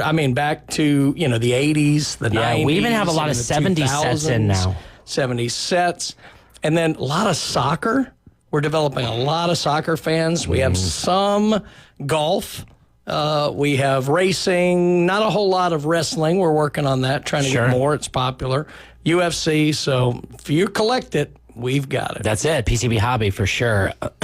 Anyways, I'm sure that you've had a little bit of time since I haven't been here in 2 weeks to come up with something for me. I got What do you want to talk about, David? Well, how do you explain the hobby, and specifically we're talking about coins here, who thinks it's just old change? That's an interesting one, because we could go two ways with this. First of all, old change, you're right. But you know what's going to be old change is the penny. Yeah. Yep. Yeah. So they are ending the penny. If anybody did not know that, they will not be producing any 2026. They have produced some 2025, but they've stopped. So does that make the 2025 penny rare? Well, this is a good subject to talk about because it does go into what's collectible and what's not. In the end, the 2025 penny will not be that rare. They still probably produced, let's call it 300 million of them, right? Which seems like a lot, but they produce almost a billion of most years of coins now. Yeah. Because that's how much change we need. Well, but now with the penny going away. And send that to another country. Exactly. Oh, that would be nice, right? Dump it in their lap. So anyways, it'll be very interesting for the market. So pennies, I think, are going to shoot up in value. I think all kinds of pennies. So you ask yourself, will pennies be important in, or will they be collectible even in the 60s and 50s and 40s, which they haven't been that collectible really because they're just, the copper in them is really what matters. Anywhere up to 1982 was a copper penny. And so real copper, actually 95% copper, 5% zinc. So with them being able to disband the penny, you will now be able to melt, which is deface, that U.S. currency. Of course, they're not going to tell anybody that. They're going to try to get it all back first. The reason they're going to want it all back is because they're going to want to try to melt it themselves and scrap that copper, which is now high enough to make it worth it. I want to say there's 144 pennies in a pound. And if you do the math, I think a pound of copper is $4 or $5 so think about that. All right, now let me think about that. Put this on game. Well, curiously, let me flip this. Do you think that will crash is too strong a word, but will slow the copper market because now you're going to have a lot more influx of supply? Probably not. Okay. I was going to say maybe now you wouldn't have people stealing. There's a lot of people that are going to hoard it. Okay, well, that's true, too. They're going to hoard it. Wow. And so, because there'll be a lot less copper out there then, and copper is used in many other things other than, of course, just pennies. I mean, wire and stuff like what you're talking about, people stealing, AC units and things like that, or pieces of AC units that have copper. It will definitely, may have an influx of copper being smelted, but then that's it. It's over. I mean, it will run its course, and then there won't be a penny anymore, and it'll be very collectible, I believe. Yeah. So to ask yourself, is old change collectible? Yes. The answer is absolutely yes. Now, again, you guys know my stance on the whole error thing. Yeah. I could care less if there's a nick here or it was done at the mint or whatever. It's not, to me, a certifiable collectible in that facet of an error. Off stamped ones, where the collar broke or they actually missed the die, half the die.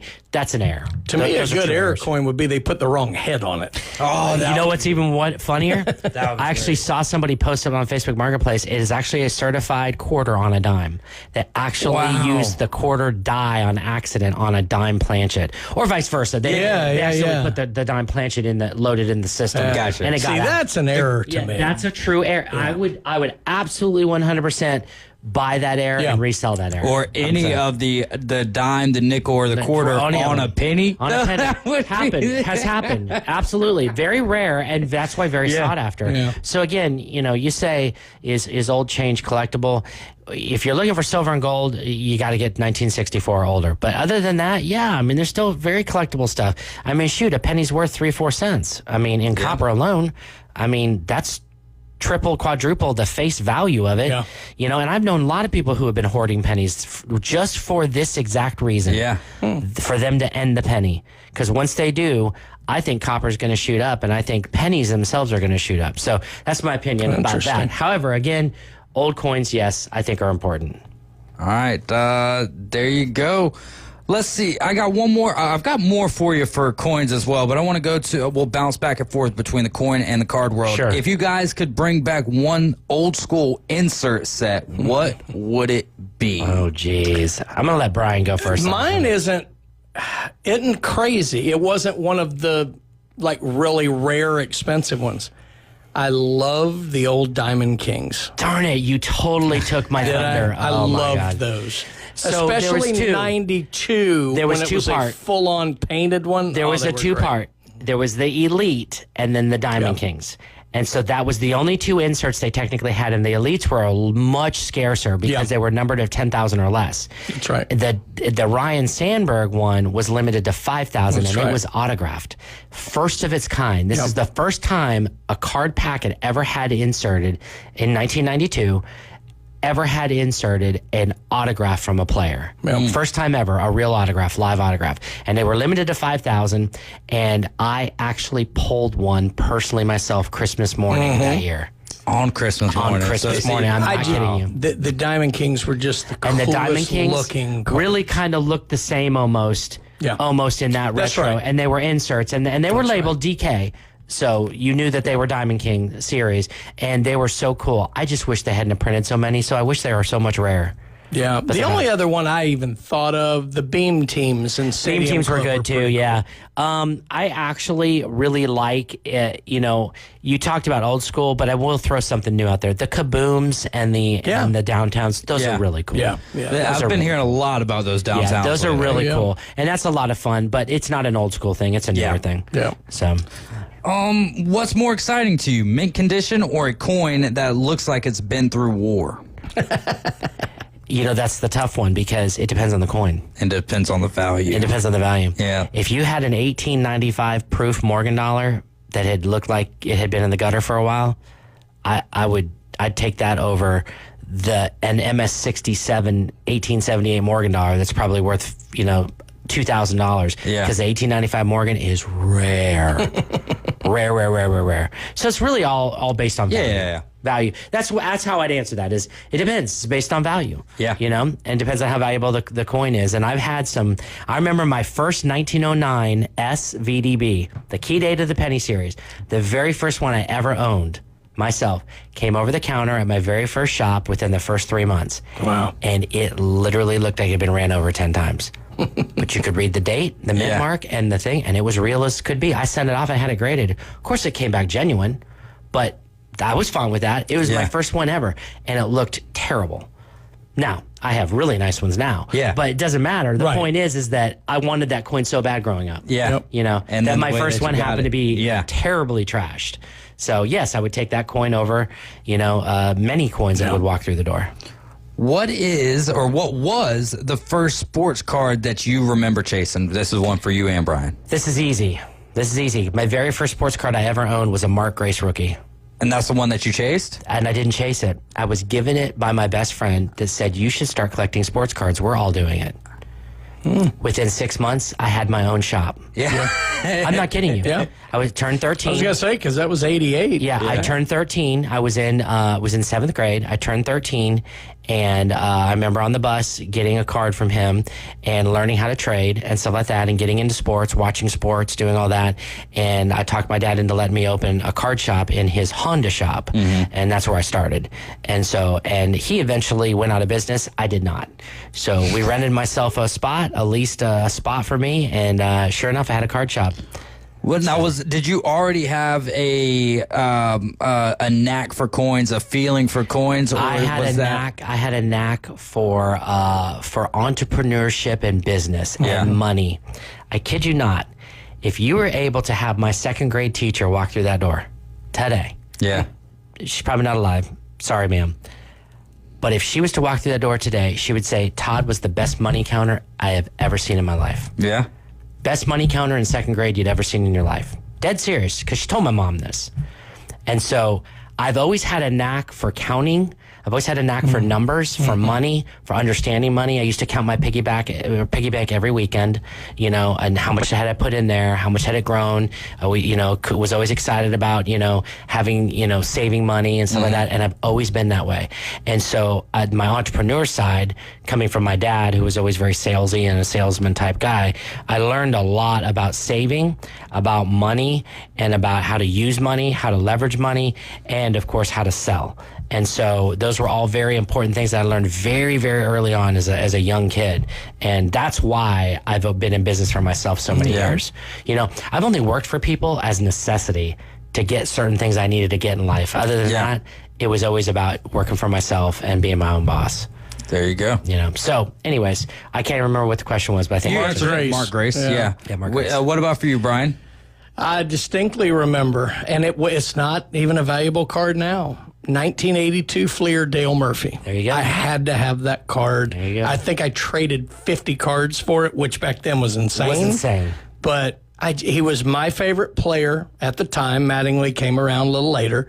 And just for whatever reason, that 82 Fleer Dale Murphy is the profile pick I of know him. exactly which one you're talking about. Had to that have light it. blue jersey. Had to have it. And that was the car. I remember when I got it, I think I probably spent 20 minutes just staring at it. Like, oh, nice. I have this car. I traded it with a kid down the street. But I had to have that car. It's the first card I ever remember being like, it wasn't my first year collecting, but it was first card I remember going, I have to have this. My problem is that it was always about value to me, what was valuable. Yeah. So I never really chased a specific card in say of, there were certain players I liked. I mean, but I never chased, I collected all the Portland Trailblazers in the early 90s, late 90s, late 80s, early 90s, Jerome Kersey, Clyde Drexler, those Terry Porter. I collected all those, and stuff like that. But it's just because, I would go see their basketball games. I lived in Oregon. Right. My dad would take me.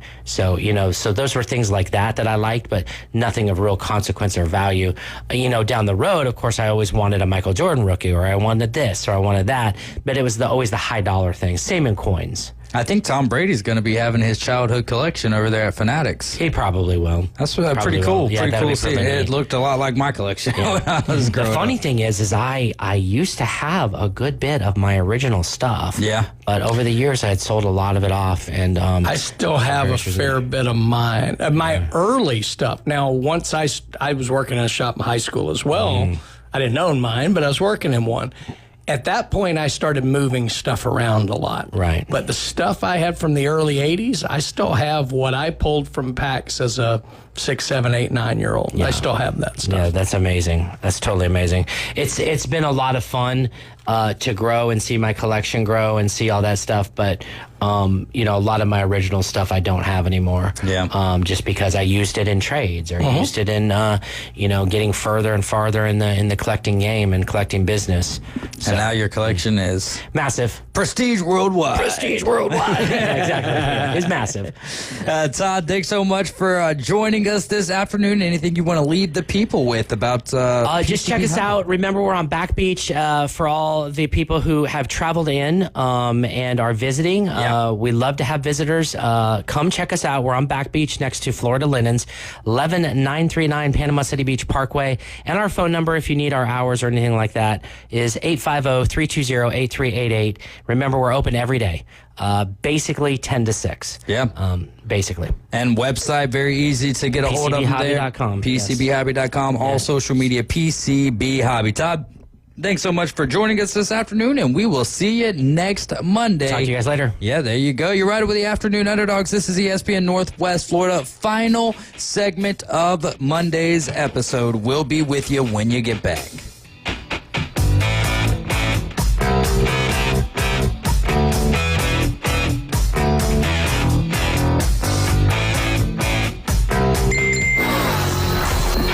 Take ESPN Northwest Florida with you everywhere you go. Anytime, any place, anywhere. The sports talk and live play-by-play doesn't have to end when you get out of the car. The ESPN Northwest Florida app streams your favorite sports talk hosts and the biggest games in ultra-high fidelity. This is of utmost importance in travel. Take the sports talk monster with you anywhere you go. Available for Android and iPhone. Use it anywhere or any place. Are you hungry for authentic Mexican cuisine? Then come to El Rodeo Tequila Bar and Grill, where we serve up the freshest, most flavorful dishes on the beach. El Rodeo Tequila Bar and Grill, a great location, comfortable atmosphere, and happy hour from 3 to 7. Buy one, get one free, regular margaritas and 12-ounce house drafts. And you're going to love their lunch specials, Monday through Friday from 11 to 3. Plus, live music Wednesdays and Saturdays starting at 5:30. El Rodeo Tequila Bar and Grill, Thomas Drive, across from the Navy base. And 10908 Front Beach Road. No one wants to deal with a plumbing, electrical, or HVAC emergency. It's even worse when you're not sure what it'll cost, when it'll get fixed, or if someone's just selling you something. When you call Hiller, you can trust our experts to actually solve your home's problems quickly. And with true transparency pricing, you know the price you're told is the price you'll actually pay. Book online now at happyhiller.com. Happy you'll be, or the service is free. I'm a happy-faced truck today. Signworks, a business serving businesses since 1985. Everything from signs and banners, vehicles and boats, magnetic and real estate signs, contractor signs, and much more. Signworks can do large format, full color printing too. Signworks, a real professional in the business world. Call Signworks at 785-8899. Signworks, 850-785-8899. The fight for the 2025 season is on, and every win brings Braves country a little closer. And the 1-2 pitch. And he is toast. Swung on and missed. Chris Sale starting out sharp again. Tonight, the Braves head to American Family Field in Milwaukee as they kick off a series against Christian Yelich and the Milwaukee Brewers. Braves heading to Milwaukee to take on the Brewers. Pre-game festivities start at 6 after the Afternoon Underdogs. First pitch, 6:40. Your home for the Braves on the Gulf Coast, ESPN Northwest Florida. Transmitting from the CBC Construction Studio. From the diamond to the end zone, from the studio to the sideline, we're the destination for sports on the Gulf Coast. ESPN Northwest Florida. Now back to the Afternoon Underdogs. Welcome back into the studio. We're live and local, the Afternoon Underdogs. I'm David Hayes, along with Coach Brian Haddad and James Fife. We are in the CBC Construction Studios. You can head on over to cbcconstruction.com or call them at 850-747-3815 for all of your construction needs. You can call or text us on the Red 7T's phone line at 850-215-6290. Atlanta Braves action will get underway right after the Afternoon Underdogs. Coverage starting at 6 for a 6:40 first pitch. And also, if your toilet stopped up or your air conditioning ain't working, you need to go see Hiller Plumbing. Our confidence service technicians will provide you with a solution for any home plumbing, heating, or cooling problem. Let us show you how we can make you a happy Hiller customer. Contact your trusted licensed technician in Panama City today at 850-290-4341 or visit their website at happyhiller.com. Best and worst of the weekend. We only left one off on our Facebook page and on our Red 7T phone line. For the Red 7T phone line, it was Michigan State Bruce. He said the best was the Tigers taking 2 of 3, and then in the battle of the best teams in baseball, the worst is Aaron Rodgers still having a job. And then from Rod Old, we don't have a lot of people who love Rodgers. No, but I think it's because he's worn out his welcome with the fan bases over his years. But it's not like I dislike the guy as much as I did in his peak years with Green Bay. But after what happened in New York, it's hard for me to think this is the answer. This is the solution to the Steelers' problems when they continue to do the same thing, which is go get older quarterbacks. Outside of the little stretch that they tried to make Kenny Pickett work. Coach Roderick Old's worst. Pascal Siakam not playing in the fourth quarter. If you know, you know, which he was playing in the fourth quarter last night. But, man, the thing with Pascal Siakam that worries the most, which me the most, which wasn't a huge issue in the second half of the game last night, is his percentage from the free throw line is not good. I get worried every time he steps up to shoot 2 free throws. Or even 1. Shaq numbers. No, it's not Shaq numbers. It's like 60-65% from the free throw line, but still, that's the charity stripe, man. I know you're a 4, so let me get 75%, 80% though. All right, what about your best and worst of the weekend, Coach Haddad? I'm going to go backwards. I'm going to give a worst, then I've got one that bridges both, and then I got my best. My worst, I have 2 actually. Only 2 SEC teams in the field, and then they face each other. That's a killer. But here's one. Florida A&M University's athletics director was arrested Monday on multiple felony criminal charges. So Angela Suggs is accused of racking up $24,000 in charges on the company card. Now, not Florida A&M. This is before, when she worked for the Florida Sports Foundation. It is a nonprofit, and she used, among other things, that money for casino gambling. Oh, there you go. Were you hanging out with her? No, and you can't do that with a nonprofit's money. So anyway, bad for her. My one that's a bridge is Sovereignty taking the Belmont Stakes over Journalism. So, it was a good race. I love the fact that we got to see Sovereignty again because I do think this is one of the best horses of the last 20 years. Mm-hmm. The reason it's both is my worst part of it is that we didn't get to see if this horse could win the Triple Crown. I think it was probably the right decision. I don't think this horse would have been as good on the shorter distance, and I think having the break helped. But what we could have had is a repeat of 78, where Affirmed and Alidar went 1-2 in all 3 races. I think we could have had that again. Right. Because Journalism did win the Preakness. We could have gone 1-2. So what could have been, but it was good to see Sovereignty race again. Yeah. Because it would have been very easy just to put that horse out to stud. But actually to come back at Belmont, or actually the race was at Saratoga this year, but to do that and then get the win was important. And then my best, I can't believe nobody said it yet based on what we dealt with all the worsts. If you watched Saturday, the Money in the Bank, the truth is back. The truth will set you free. I haven't heard a pop like that in a while. Wow. And I mean, there were a lot. It wasn't a work. He legitimately was not renewed. And then they figured it out, but nobody expected that. And it was fantastic. And so with so many people who were upset, I thought we'd have a lot more people who would have that as well. Yeah, that's a great point right there, because that was one of the biggest worst of the week last week, and no one's saying anything about it, but I did see a lot about it on social media. Thanks for nominating the Inside Drive with Ryan Mulvey and the Coach Hill Morning Show. It's your favorite radio show and the best of Bay from the News Herald. To keep your radio fun and positive in Panama City, Lynn Haven, Panama City Beach, 30A, and across Bay County, go to ESPNPC.com and vote Ryan Mulvey or Coach James Hill for best radio personality in the best of Bay. And thanks for listening to 104.3 ESPN Northwest Florida. James, quickly, best and worst? Best of the weekend, that Friday night Stanley Cup playoff game absolutely had to be the best of the weekend. Brandon Marchand with that 2-goal game, one of them coming in double overtime. I got 2 worst of the weekends, the Braves and the Braves bullpen. Yeah. All right, you're done right there.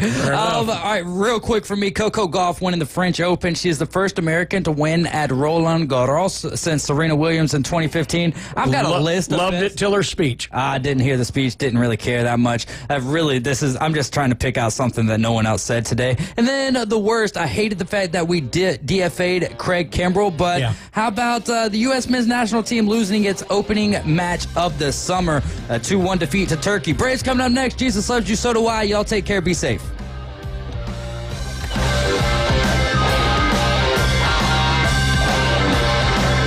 It's here. The 104.3 ESPN Northwest Florida app version 2.0. Now featuring ultra high fidelity.